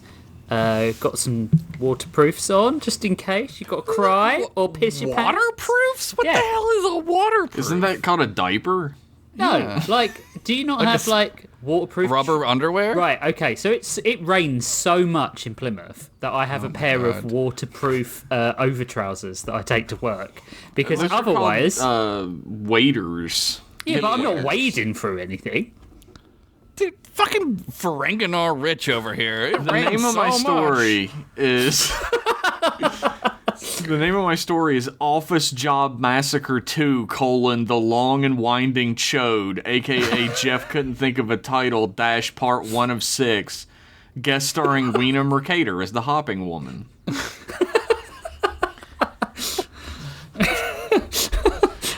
All right. Yeah, go. No, Dev struggled a little bit as he pushed the garage door open, squinting his eyes at the early morning sunlight streaming inside. The birds sang the harmony of dawn, and the distant sounds of cars starting up for their early commute played second chair alongside them. Dev pushed his oversized Coke bottle glasses up the bridge of his nose, ran a hand over his messy high-top fade, and turned around to survey his life's work up until that point. A small sign hung outside the garage door reading The Dev Room, Computer and Technology Repair, a logo which matched the faded stitching below his name on the old dirty mechanic's coveralls he wore proudly over a pair of scuffed old red Converse Chuck Taylors. What are they called in England? Converses. No, The coveralls. Oh, overalls. But overalls are what Mario wears. What is it called? Or you call those dungarees, don't you? Yeah, One of them has overalls are straps and one of dungarees, them- and yeah. coveralls are overalls. What is wrong with you people? Dude, I don't know. Cling film. Torches. I mean, man, we had a civilization before you guys did, so shut the fuck up. Did you? I mean, you've been riding that Magna Carta shit for a long time, and guess what? Get a new fucking freedom document, bitch. what, whatever it is that you've got, declaration of being a fucking doofus. The Oh, fucking goddess. The garage itself was filled with every type of old technology you could imagine. CRT monitors, mechanical keyboards, Furbies with the face missing, but somehow it's less off-putting that way. You name it. He had it on a shelf or table, along with a cash register and a litany of small tools splayed out next to it. You said you got a job interview today, didn't you? A deep, croaky voice interrupted his inventory. Dev turned around to see his mountain of a father standing in the doorway into the house at the back of the garage. Abject disappointment and judgment written across his weathered features, almost as heavily as his 1980s The Whispers-ass mustache he refused to get rid of. It was Dev's dad, Devlin Durwood Jr. God damn it, this is so much like my life, I hate it. Of course, Big Daddy-O, Dev squeaked out in return, patting the dust off the front of his coveralls with a wide grin. It's a 4th interview with the super secret science organization Gestalt. Oh no. I hacked into their database last month, and they jumped at the opportunity to work with me. If all goes according to my big brain plan, I'll be a super scientist / cryptozoologist by the end of the day. And I'll still have time to watch the newest episode of My Little Sister Can't Be This Cute on Crunchyroll. Not a sponsor, but it could be. Oh my god. Dev's dad just stared, a deep blankness in his eyes that not only gave away the fact that he had no clue what the fuck his son was talking about, but even more so the fact that he would never give a flying fuck about any of it. I agree with this boomer now. Fuck this story. He sighed the heaving, resigned sigh of a man who had given up on his dreams because his son was a disgusting fucking dweebus. He walked past Dev towards his SUV parked outside the garage because his son had filled his garage up with stupid nerd computer horse shit that would make certain he never gets laid, let alone ever moves the fuck out of his house, even though he's 23 fucking years old now. Oh, that's computers. I'm losing sympathy a little bit. I'm going back toward the Dev. Yeah, I'm going toward Dev again. Maybe a history lesson is in order here. Devlin Durwood was an all-star football player, a running back for the Buffalo Bills for 7 straight seasons in the 1960s. He was a force of nature on the field, nicknamed the Stampede because of his ability to destroy defensive lines single-handedly. He was hailed as a pioneer for African Americans in the sport, as well as in American society in general for his pro-black community leadership. This will make sense for the rest of the story in a second. Just hold the fuck on. Jesus, all right. This is important. We didn't even say anything. We were just thinking it. Hold on! Yeah, we thought it. Devlin Durwood Jr., nicknamed Big Devil, played for the Buffalo Bills in the 90s as a tight end and lived up to his nickname with the fear he incited in the hearts of every other team that stepped onto the field with him. The Durwood name was a legacy now, a sign of the quality of a man on the field and in real life. On the other hand, Devlin Durwood III, nicknamed Dev, was a tiny fucking virgin nerd that barely broke 100 pounds at 5'4" at age 23. Instead, as far as his dad was concerned, he had destroyed the family legacy so he could stick his dick into CD trays or whatever and brag about his ability to mega bite and mega blow at everything that actually mattered in life. Wow. Yeah, man. That is a disappointment. I'm proud. Also, they're rich, so fucking who cares? I'm proud of you, dear, and so is your father, right, Devlin? Another voice broke the tense silence between disgruntled father and oblivious son. As always, it was Dev's mother, Casey Devlin, playing bridge mender in the family. This time standing in the doorway in her robe and sipping a cup of coffee while staring daggers at her husband. Maybe if he could throw a fucking football further than my dick, Dev's father grumbled under his breath. 2 inches? That's far. Opening his side door, sliding in quickly, then slamming it closed behind him before he had to hear any more guff. The SUV was started, pulled out, and gone before anyone else could fit in another word. A skill That's developed after you. years of practice on his part. Yep. A baby could throw a football further, Casey muttered, then turned back to look at Dev, who was packing up a satchel with some tools and bric-a-brac, completely unaware of his dad's open disdain. Oh, man, must be nice. You got everything you need there, honey? Oh, don't worry about me. You know my slogan. Always be prepared. For ghouls! He thrust his index finger into the air with those last words, the force of motion causing his gigantic glasses to fumble on his face. His mom muttered matter-of-factly, walking back into the house. I only dropped him a couple times as a baby. They couldn't even press charges about it. He's probably fine. He's probably fine. Damn. You see, the Dev Room repair shop was all just a front for Dev's one true love, monster hunting. Ever since he was little and he first ran the equations, statistics, and probabilities using his prodigious intellect and near endless amount of free time with not a single friend to his name, Dev had found one thing to be absolutely true over all others. There were cryptids roaming the dark corners of this world, and he was going to be the one to prove it once and for all. And ever since that day, barring a few years he spent self-abusing in the downstairs bathroom after he discovered what a titty was, he devoted every waking moment of his life to that cause. Wow. The most infamous cryptid, the titty. The cryptid. Nice. That's better than the rest of my story. The end. See you next week, dorks. Dev threw a leg over his lime green Vespa scooter, revved it to life with a sound like a lawnmower barely functioning, thank you to my neighbors for the Foley work, and then threw it into high gear, which in the Vespa's case was drive. He took off down the street. It was going to be a long drive, especially at 20 miles per hour, but he was wearing his favorite bike helmet, had his favorite math rap tunes blaring in his headphones, and had packed 7 different flavors of Capri Sun. Wow. Jesus! He was ready for the long haul to reach his destination, Whitesville, Connecticut. No, not Whitesville. The sun was hanging low in the sky, dipping towards its inevitable deep embrace in the horizon by the time Dev had arrived at city limits, his little Vespa putt-putting up the turnoff into town and then down Main Street. It was a weird place for a super-secret science organization to be setting up shop, he couldn't help but take note.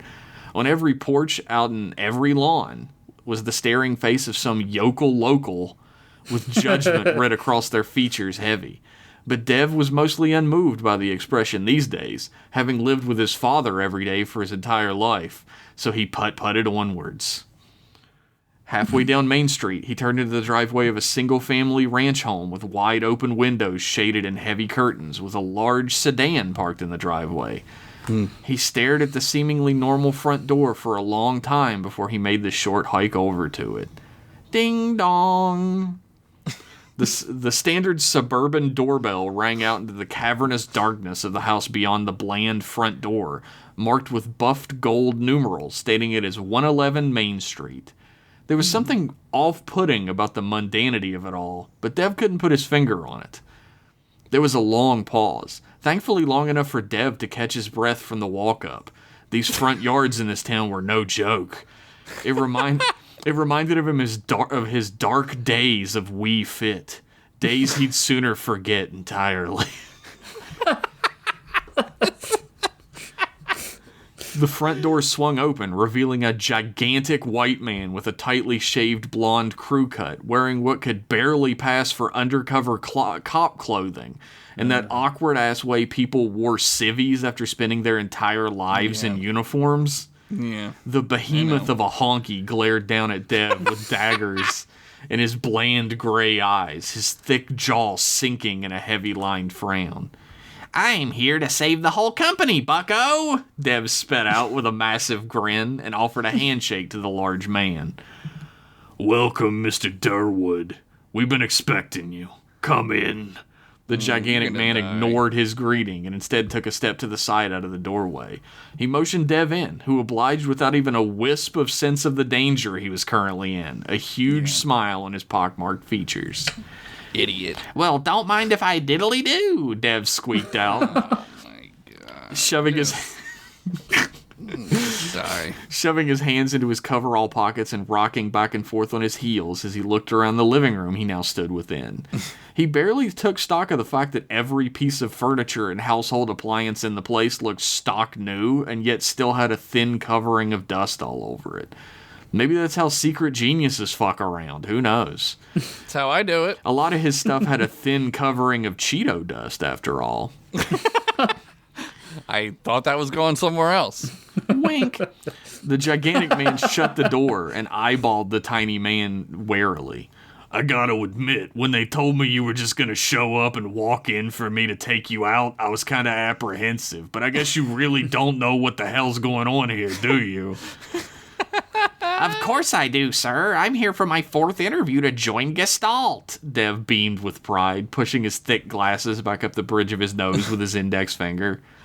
Interview? The large man scratched at the back of his head and glanced around the room for a moment before laying his eyes back on Dev again. Wait, you did 3 interviews before this? With Gestalt? He sounded incredulous, but mostly confused. That's right, General. I hacked into the experimental database your code monkeys tossed together out of sticks and stones between banana breaks and found out about your secret scientific experiments with the human genome. That was test 1. Dev smirked with a classic overconfident dweeb smirk. Oh, God. It's Colonel Hawk. And, yeah, I know about that. That's why they invited you here for me to wring your neck and whatnot. Yeah, so that was interview 1, and then pardon me, wring my neck? Dev interrupted himself. Go on. What was interview number 2, then? We're always on the lookout for actual good candidates, Hawk urged him on. For the 2nd, I downloaded a bunch of your hyper-encrypted files on a bunch of cryptids and perused them at my leisure, Dev chuckled. God. Then shook his head. Amateur work, really. You didn't even have Bigfoot in there, the ape or the monster truck. Shameful rookie mistake. Hawk nodded towards the kitchen, but when Dev looked at where he was looking, no one was there. So he just continued. Anyway, for my 3rd and final act, I sent a mass email to everyone in your HR department with proof of what I'd done, my resume complete with home address, and a photo of me as Indiana Jones from Steel City Comic-Con last year. I was a shoo-in to get called in to join as a super secret cryptid scientist looking that dapper. He snort-laughed for a couple of seconds while Hawk tried not to look him directly in the eyes because of the intense secondhand embarrassment he felt. Look, kid, I'm gonna level with you. We didn't bring you in here for another interview. We brought you in here to tie up loose ends, if you get me. Like tying up your corpse in a corpse bag and tossing it into a shallow grave, if you feel me. A corpse bag? Like murdering you, if you catch my drift. To death. Could just imagine him staring blankly at Hawk while he's saying that. Well, that's less than what I was hoping for, Dev said uncomfortably, tugging at his white t-shirt collar beneath the flaps of his coveralls. Could I at least get an internship instead? Well, we're always looking for new henchmen. You ever henched before? Hawk asked matter-of-factly, waving his hand in a circular motion in the air towards the kitchen. 4 men in hazmat suits carrying buckets marked hazardous cleaning materials and carrying long poles tipped with sponges filed out of the kitchen, having been completely unseen before and out the front door, each of them nodding politely to Hawk as they passed him. Dev watched them silently, a single trickle of sweat running down the side of his face. I could hench. You seem like a smart kid. You figured out all that tech mumbo-jumbo. Maybe you could be one of the technician nerds that do whatever the hell it is that type of person does for us. Not touch a tit, I imagine. But probably something useful, too. You into that kind of thing? I would love to touch a tit if that's on the table, Dev said much more energetically, as if the imminent horrific danger he just realized he was in melted away the instant there was even the slightest chance he could cop a fill. I'm gonna be honest, I don't remember what you said before that. You'll be a technician, fine. Hawk stood up to his full height once more, scratching at the bottom of his jaw right where his neck met his chin. Dev hadn't noticed before that there was a strange liquid slowly oozing out of what seemed to be a sewing seam in his skin there. The realization sent a shudder through him that froze him solid in that moment. Gestalt isn't a cryptozoology organization, kid. We're working on the next evolution of humanity, the next step in existence itself. We do whatever needs to be done to assure that humans won't have to stay frail and short-lived forever. This organization isn't a job. It's a calling from God himself. Hawk knelt down and placed a hand on Dev's shoulders, the two of them being eye to eye for the first time since their little meeting began. Dev couldn't help but notice that the larger man's pupils seemed quite thin and jagged this close-up. He's got lizard eyes or cricket eyes. The revelation did nothing to calm his growing fear or coax him to speak again. Whatever. Hawk stood back up and dusted his tucked-in polo shirt off, then motioned towards the door. I've got another job to go to, an experiment I'm supposed to oversee after well, you know what I was supposed to do. But anyway, you can ride along and get some experience under your belt before we sign the checks. Dev immediately popped back into the conversation. Checks? Oh yeah, I'm still gonna get paid for all this, aren't I? Well, yeah, we're not monsters, Hawk chuckled. Prodigious! I can finally move out of my parents' house and take as long of a shower as I want without anyone accusing me of trying to suck my own dick in the tub. Dev's fist bumped in the air. Can we just leave? Hawk asked with tension in his features. My car's parked outside. Gestalt could help you with that rib removal. That's true. Yeah. That's what Marilyn Manson did. That's what he did. Dev walked outside into the dawn of the golden hour, squinting against the sun as it slowly slid towards its rest bed once more. Hawk shut the door behind them and didn't even bother locking it. He ushered the small man down the driveway to the large sedan parked near the street.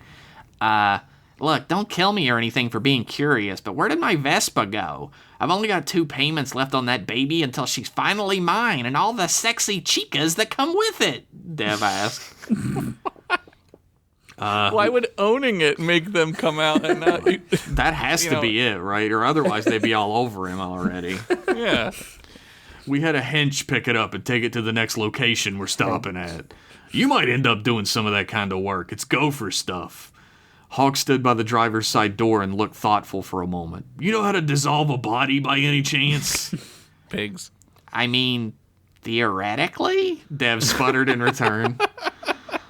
Look what blew in from Bozo Town, Hawk interrupted, motioning with a jerk of his gigantic trunk neck across the street towards 2 men walking down the sidewalk adjacent. One was a tall young man in a jean jacket with fiery red hair and angry sunken eyes, and the other was a slovenly, short, balding man who looked like he reeked of cheese. I didn't know anybody else was scheduled to visit. The redhead man caught sight of them and staring and threw a hand up in the air, immediately screaming out, Hey, you two! In their direction. Pretend you're a normal guy, Hawk whispered in a harsh hiss at Dev, leaning over the side of the car like the two of them were having a normal conversation over it. Dev placed his hands on his hips, arms akimbo, and bent at the waist like a jaunty Victorian lad who was craving berries and cream, the closest approximation to his mind of an average guy pose. Hawk looked physically harmed at the sight of it. What the fuck are you looking at? The redheaded man screamed out, jogging across the road towards them. Just get in the fucking car, Hawk hissed out hoarsely again, yanking the driver's side door open and ducking inside of it quickly. Dev yanked at the door 3 times before it finally clicked unlocked at the exact moment he wasn't pulling the handle any longer. Oh, God. And he could slide inside and slam the door shut behind him. Hawk threw it into gear and backed up out of the driveway onto the main street, swiveling the car around and positioned it perfectly to drive away, just in time for the red-headed man's fist to slam down harshly into the rattling metal of the car's trunk, causing the entire vehicle to bounce wildly on its shocks. I'm talking to you, you fucking looky-loo bastards! Get out here and fucking tell me where my brother is! Don't make me come in there! Fucking shit, Hawk yelled out, gunning it as hard as he could and peeling the fuck out away from the ginger lunatic, assaulting his car for having glanced at him. He swung the car around the exit to town and onto the highway, continuing to gun it down the old road outside of town until neither passenger could see the suburb any longer. Who was that? Dev panted, gripping onto the vinyl seat he sat upon to steady himself. Fuck if I know, Hawk muttered, slipping a cigarette out of his polo shirt's breast pocket and sticking it between his lips. He fumbled for the car lighter for a moment before using it to singe the end of his smoke to life. Don't worry about it. Snake'll take care of him. Who's Snake? Dev asked blandly. Hawk looked at him for a moment. A and then snake. Hawk looked at him for a moment and then back at the road. Shut the fuck up before I find a locker and stuff you into it like giblets into a turkey's ass, kid. Damn! We got a ways to drive and I'm already tired of you. Mm-hmm. After a short drive, Dev was extra confused when there was a police blockade at the city limits of the next town. Some little podunk place called Kirby, but the cops just moved it out of their way and waved them through. They even nodded at Hawk specifically. Dev decided it was best not to ask too many questions. Well, maybe just one. Do you guys know Mothman? Hawk didn't even respond. This is like if Jeff was in Gestalt. Can I be friends with Mothman, please? Can I get his autograph? Look, don't tempt me with my dream. Eventually, they pulled up to an industrial park a few miles out of town on the other end. A gigantic concrete sign announcing it as Harbury Industrial Park as they drove in. 2 black delivery trucks sat parked on either side of the main entrance when they pulled up, and a man in black sunglasses and a baseball cap nodded at Hawk as he passed. Hawk didn't even bother parking, just stopping the car between the 2 heavy delivery vehicles and stepping out instantly.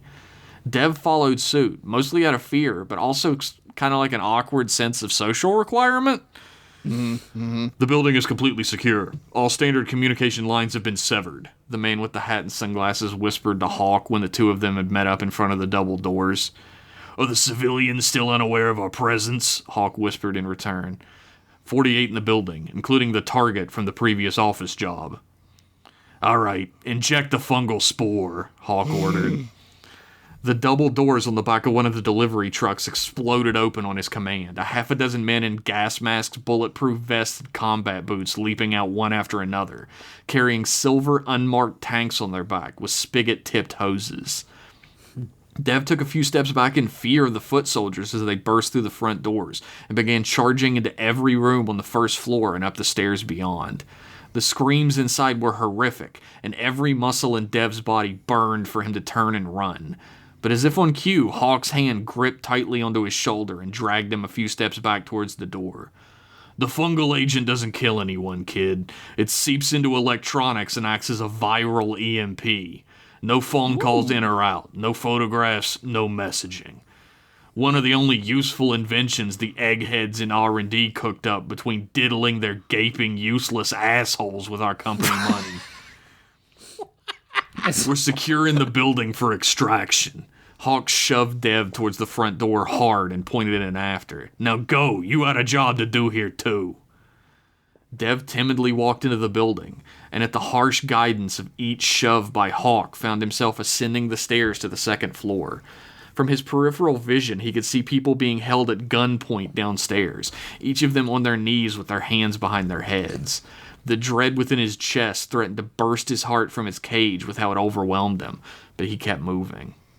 Finally, the shoving stopped when Dev found himself standing at the entrance to a large cubicle farm, everyone posing much like they were downstairs with guns pointed at them, each person on their knees on the floor.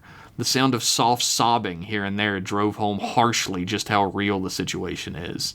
He's over here, a muffled voice called from behind one of the gas masks. Hawk strode across the room, leaving Dev standing by the double doors. 2 gas-masked men stood on either side of a heavy-set man on his knees in the middle of the room, their submachine guns trained on either side of his head. He wore a wide-brimmed Stetson hat and a pair of sunglasses. Didn't seem to show much concern for the horrifically dangerous situation he'd found himself in.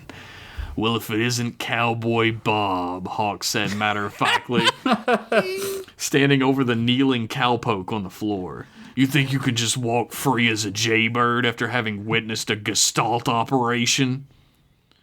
I reckon I don't much cotton to the question, hombre. Wait, is Cowboy Bob from the one story? Cowboy Bill was the name of the kid who got killed in the woods. Cowboy Bob was at the office where Office Dumpy Massacre, yeah. Okay. This is all linking together very well, by the way. Thank you. I'm picking up on all. This is great. Cowboy Bob returned in his smoky southern drawl, looking up from beneath the brim of his Stetson with revulsion in his eyes at Hawk's very being. I ain't seen nothing out of the ordinary till today. I'm just a standard old office worker cowboy, working my 9 to 5 on my way to the old dusty trail in the sky we all mosey on off to eventually.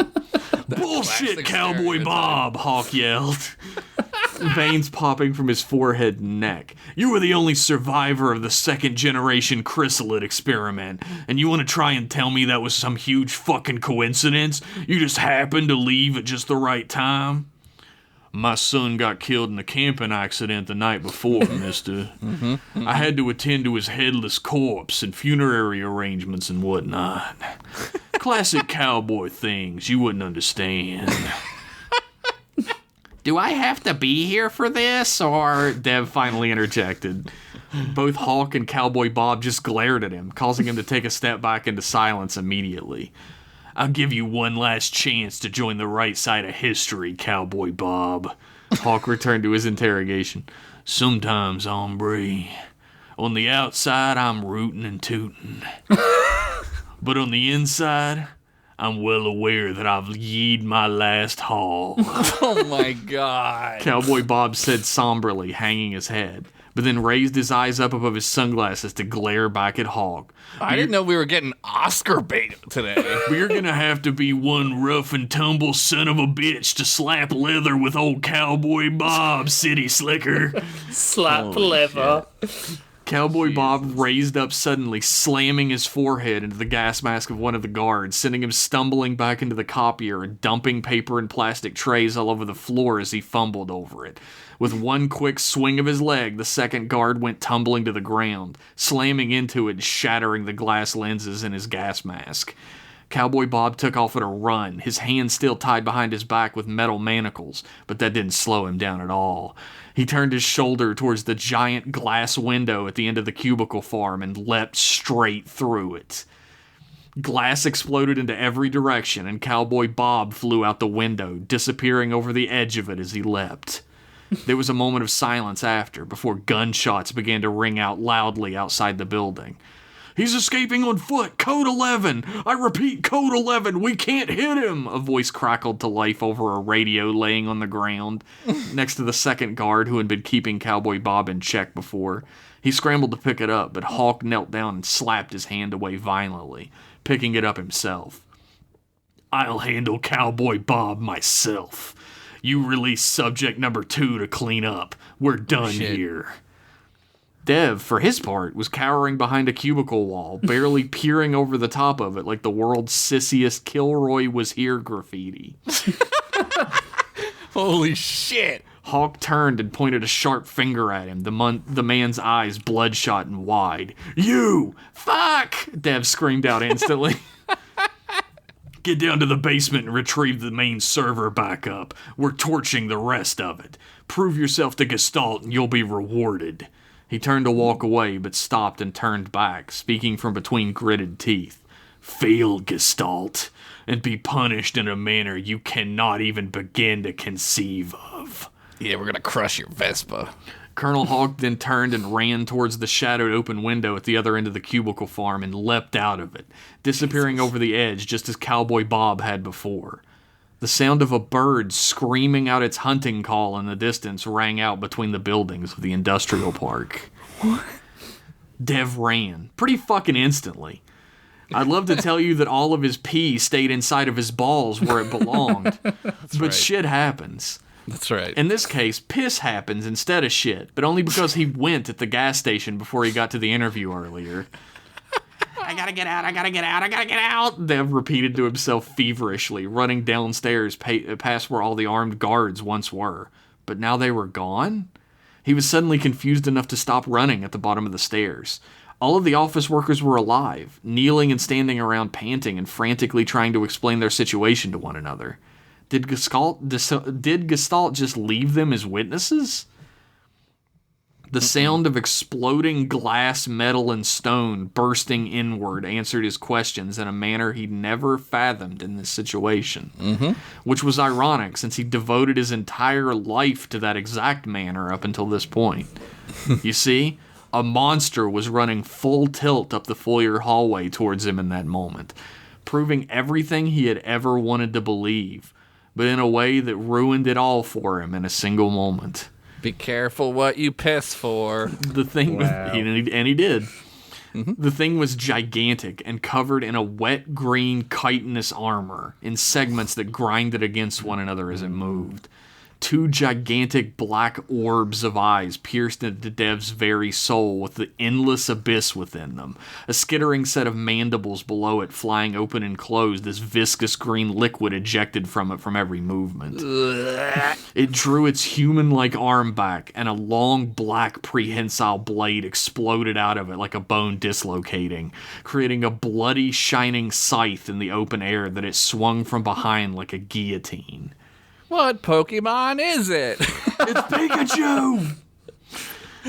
Dev dropped to the floor in a heap, his legs giving out from under him at the exact correct time for the insectoid horror to fly over top of him, its massive body crumbling the metal stairs under its weight and the wall beyond like paper mache.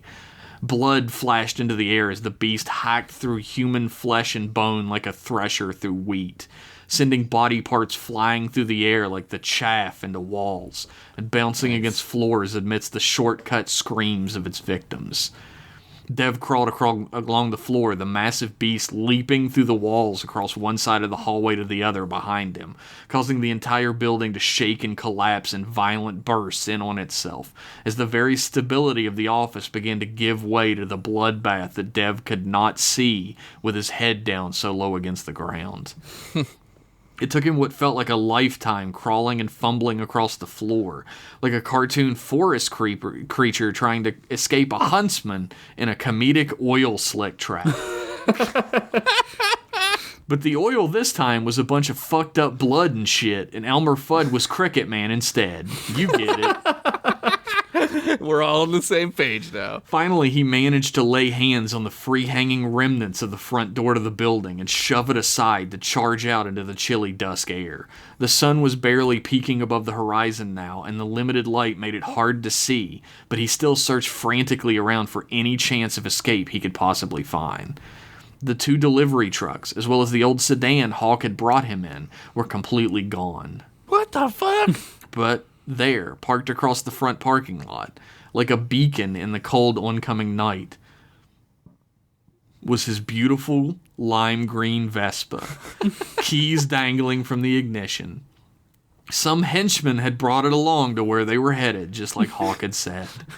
What a fucking outfit, man. This place, they got their shit together, man. He fumbled over to it, jumped onto it, and frantically tried and failed to start it over and over, the engine just not turning over when he needed it most. The carnage behind him was mounting and mounting, louder and louder, until finally the entire two-story brick office building came crashing down, sending a massive wave of dust and debris out into the parking lot on top of him. But thankfully, most of it collapsed inward on itself. The Vespa finally roared to life, or really just kind of weaved to life like a Vespa did. Can you do that again? And Dev peered down into the side view mirror with wide, trembling eyes. He could see the shape of the horrific creature, heaving in and out on itself as it breathed heavy from its toil. Its dark black eyes turned towards Dev, but action finally surged in his veins, and he yanked back the Vespa to point it away from danger and zoomed off down the road towards safety. Dev had a long ride home to think about what he'd seen, to try and fail for so long to calm down and rationalize his experience. By the time he'd arrived back to his parents' house and parked his Vespa, he had mostly regained what composure he had ever had. He stumbled back into the garage he called his repair shop and slumped down into the lawn chair behind the front counter, placing his forehead in his hands. "You feel horribly again, son?" Dev's dad stood in the doorway to the house, glowering down at his son, wearing his Buffalo Bills branded house robe and matching slippers. Yep. Yep. and holding his 5th or 6th beer of the evening. Oh, man. No, Dad, not this time I didn't. Dev cracked a wide, toothy grin, holding up his cell phone to show his dad what was illuminated on the cracked screen. An entire album folder of photos and videos of Hawk explaining Gestalt, the gas-masked men holding people at gunpoint, and even the horrific cricket monster that had killed everyone inside. You went to a damn monster movie instead of your interview? You're never gonna move out, are you? Dev's dad screamed out, slamming his fist into the banister next to the garage door. Don't be silly, Daddy-O. I bypassed a viral fungus EMP using only standard Android phone technology in order to get video evidence of the existence of real cryptids and the super secret evil human experimentation organization that makes them. I'm going to be the most famous cryptozoologist the world's ever known. And you're worried about some dumb job interview? Dev boasted loudly, holding the phone up even higher for his dad to see and pointing at it with his other hand. We're going to be set for life once I get these photos to crackpot.com. I don't know what any of that means. Get the fuck to bed, his dad screamed in return. And so he did. The end. Oh my god. Dev will maybe return. Dad, who knows? what are you? It's not like he did. It's not like he didn't give Gestalt his home address or anything. And a picture of himself as Indiana Jones. They're gonna know who he is for sure. They're going to definitely go after Harrison Ford. They don't seem like they know what they're doing sometimes, Gestalt. It's gonna be weird when Harrison Ford really dies mysteriously next week. Shit. Everyone's gonna be like, oh, Gestalt. If that really happens, that'll be fucked up. That will be super fucked up. I'm tying loose ends that weren't loose ends together, everybody. That was great. Yeah, what were you talking about? So Not enough good. jokes. You created an Urkel character for your fucking spooky vision. I created conspiracy theorist Urkel Yep. for my show. Dude. Myrtle Smelly is gonna get fondled so hard by this time. He'll finally get to see a tit. He's gonna titty. he's gonna throw that neck right back. What the In ecstasy. Oh, that was good. Cowboy Bob will return? Yeah. Yeah. That was so good. This feels like another episode where we have all thought our stories were shit and all have hideously misjudged them. Yeah, I'm except just for gonna say it. Josh's. No, not Shut except up, for Josh's. Josh. Get to bed, Josh. All right, the end. You dumb bitch. Hope my Buffalo Bills dad doesn't physically and mentally abuse me some more. Poor Dev. Dev has a lot of confidence for a guy who's never had a friend. Dude, you know what? I always say, friends? Who needs them? Who needs them to do a podcast with? Josh has been fired. Editor's note. Editor's note. Josh has been fired again. Also, Josh is the editor somehow, so that really Yeah. fucked it up. Yeah. He's really self-destructive. Oh, man. That was great. Oh, man. Yeah. There's something about this story that I think somebody is going to pick up on compared to a previous story, and it's going to be a revelation, I think. Oh. I want to hear revelations. Lo, God did some shit. Acid rivers and stuff, right? Yeah. I guess. It's in there. Yeah, whatever he did. Crickets. Cricket man. Bigfoot The stick. real apocalypse ends not with a bang, but with a cricket's chirp. Damn. That's the pull quote for Spooky Vision this season. That's, yeah. Dude, I love it. The audience can always do that, though. They can always pick up on things that we don't, because we're too busy chuckling like a bunch of monkeys. Yeah. So, you know... Yeah, people can remember what I do better than me because I delete everything that ever happens in my brain after we do this. We normally... Sometimes people will like mention something from one of my stories, and I'll be like, "Yeah, I definitely wrote that, and I Sure remember sounds it." like- sounds real to me. Yeah. We always remember the 45-minute Star Wars conversation we have after the podcast better than the podcast. That's true. I think it's like a survival mechanism. You got it because you have to be alert because we're all producing our own side of this, right? And that there's a lot of brain power. I'll say. Yeah. He said, convincingly. I buy it. He said awfully. Wink. Wink. The non-duplicitous wink of... It's the wink to seal the deal, as we said earlier. That's it. Just to let you know I mean what I'm saying. Wink. Wink. He means it. It's the wink of truth. It's real to me. Nobody look into the science of how fungus could be an EMP. Like, that's... No. That's science just fiction, believe man. Just believe it's real. I love that. I thought that was really cool. Like, that's a really cool, like, I don't know. It's very, it was like Borg-like. You know what I mean?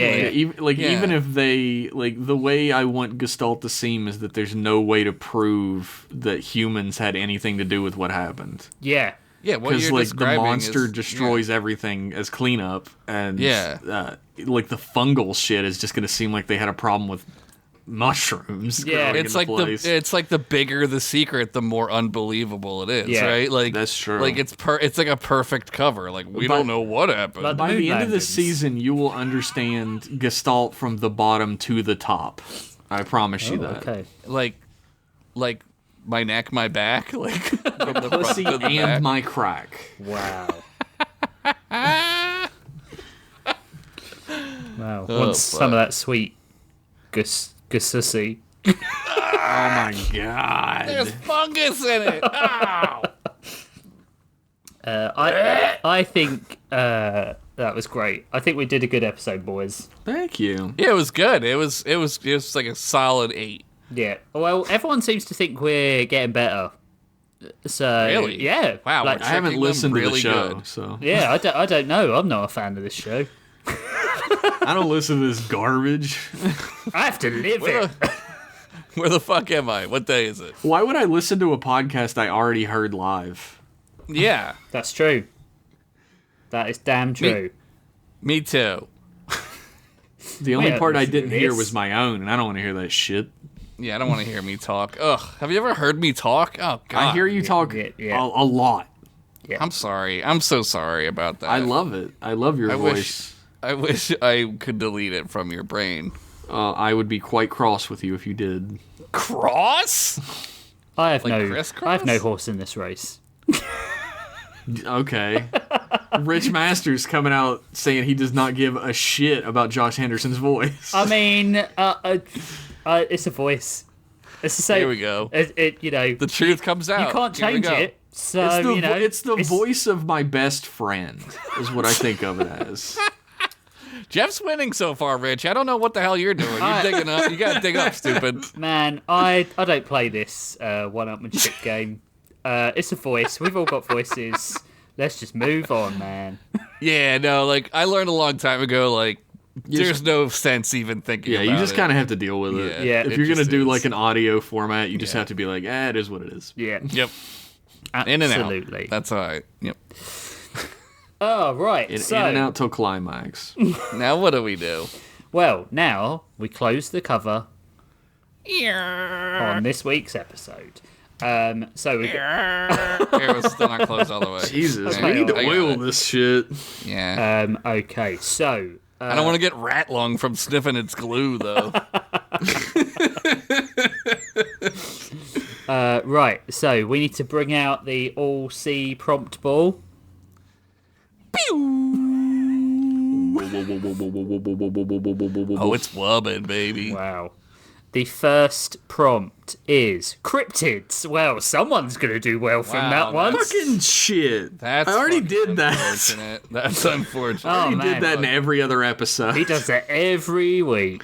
And That's, yep. the next one is... Oh, sorry, that one was by Squid Ludwig. Thank you, Squid Ludwig. Squid Ludwig is a long-time fan. commissioner of me, making art.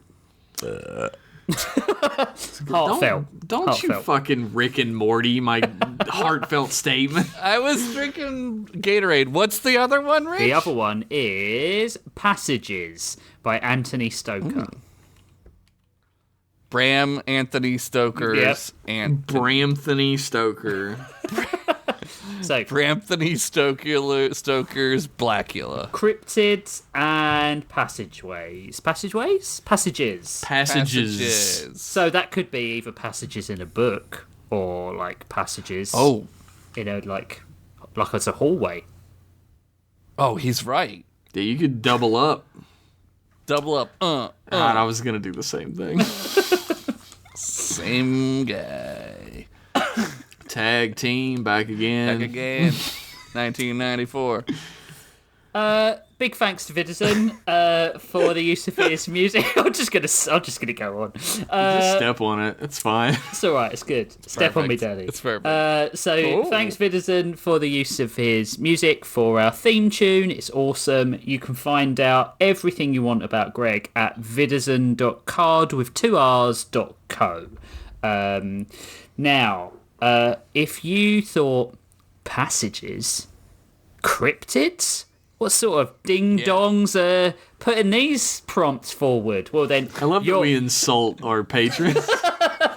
But if you thought that, I mean, you're wrong. But if we you didn't think that. If you think you can do better... You thought that, you asshole. Your non-patronizing asshole thought that. If you think that they're not good enough, then you need to prove yourself, and you need to become a patron at Storylords. No, patreon.com/Storylords. It's a website. Patreon.com/Storylords. Yep. And for as little as $5 a month, you can join the Discord, read our stories on Patreon, and suggest prompts. And that's the minimum you can do at this time of winter, loneliness, and cold, and... Oh my God, I'm so depressed. It's the minimum Christmas miracle you can give to us is become a patron. Jesus would want you to. Yeah, exactly. The religion guys say it. The televangelists say it. Why can't I? Jesus wants to be a patron. Jesus gives us $5. Money. If you, I was on the second verse. If you huff your family Bible, then go to Patreon and put some money down. Lay some money down. Prove your love to the Lords. Yeah, pay your tithes to the Lords. Tithe me. For $10, if you really huff hard, you can get access to redesigned. Huff our farts. You can get access to Redesign by Committee, which we should probably do another one and talk about that maybe when we're finished. Where we redesign an existing IP and probably do it better than anyone but Dave Filoni. Yeah, I mean, he'll be a guest on our show and he'll say, "Oh my God, you guys are so smart. You want to come work on Star Wars?" I mean, he's already asked a couple of times. We've said we're no because of our strict no guest policy at the moment. But, maybe we'll change that in the definitely a future. strict policy. For $20. Like, Star Wars? Really? All right. Come back when we're talking Star Trek. That's what we told him. For $20, you get all the above, the PDF of our upcoming book early, and create a credit in the book itself whenever we figure out when we're going to do what that. the hell we're doing. So, and if you want any other info on the show, you can go to storylords.card.co. But you can also follow us on social medias if you're that way inclined. We're only on the one. Yeah, we are on Twitter. Yeah. MySpace. 75 codes. Yeah, we can use one of your codes for Blue Sky. I feel like Blue Sky is, empty. Well, the thing is, no one's using it because they're so entrenched in watching Twitter fall. It's like we're all fiddling on the roof while Rome burns, we're all right? fiddlers beaning. Fiddlers beaning while Nero fiddlers his bean. But it's Nero from the bad Star Trek movie. Oh, yeah. And he's like, fiddle all the beans! It's Mr. Nero from last season of Storylords. Yeah. R.I.P., I guess. I don't remember if I killed him. I don't know. I think I did. I think he might be dead. He's dead to me. Just like my Buffalo Bill's father. I will also put a post on the Patreon asking for new prompts soon because we're running dry. So look out for that, everyone. I think that's probably it, right? We got anything else we want to talk about? before we go and talk about Star Wars for half an hour? No, let's just talk about Star Wars. I don't know. Commission me. I'll make art for you. Go do that. Things tend to get a little slow around December and January for me as a commission artist. So like that happens with us too. Like our Patreons are really slow. And stuff. People drop a lot around this time of the year. So but I gotta buy my family Christmas presents. If you want to support me and say fuck you to these other two guys, then I also have a Patreon. It's on my website, jeffpennington.art. Please commission me. I need to live. Mm-hmm. Yeah, it would be a shame if we lost a co-host to malnourishment. There are people who are waiting for it, so you might be in luck. Also, I'm going to throw this out there. If you've got any ideas of things you want us to do as sidecasts or anything that you feel would make you want to up your Patreon pledge, then just let us know. We're open to most things. Feet pics, especially. Yeah, I'll send a pic of a probably foot. more things than you think we're open to. Yeah, I will literally suck anything for money. Yeah. So I'm at that point in my life. If there's reasonable things that you want us to do and you think you'd like to hear done in our voices, wink, then you just let us know and we'll see if we can make it happen for you. Make your dreams come true. Yeah, do you want me to call your mom as Reese's? I'll do it. And that hello, Mrs. Wallace, it's me, Reese's. Oh God, he's practicing already. Who the fuck is this? Reese's the Wise. Click. I know your son.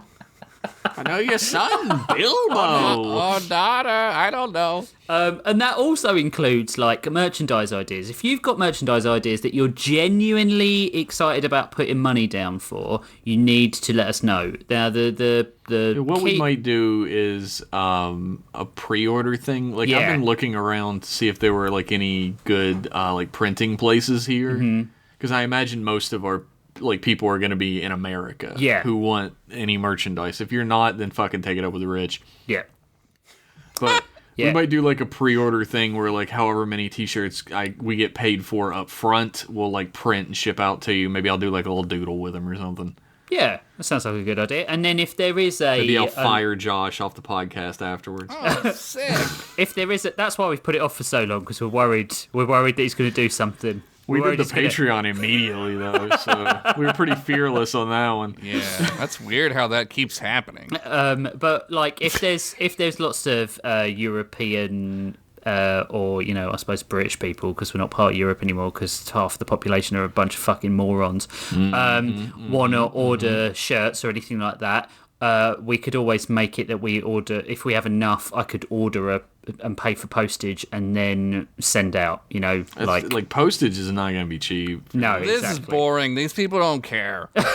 Look, it's our podcast. They can fucking deal with it. I mean, that is the symbol. That is the alarm for Josh is hungry and wants to start talking about what he's going to have for dinner and pizza. What am I going to have for dinner? Star Wars. I'm having fried chicken, baby. Joshy want Taco Bell. Nice. Right, so do all those things. Put that on a shirt. Keep being a fan, and we will see you in 2 weeks.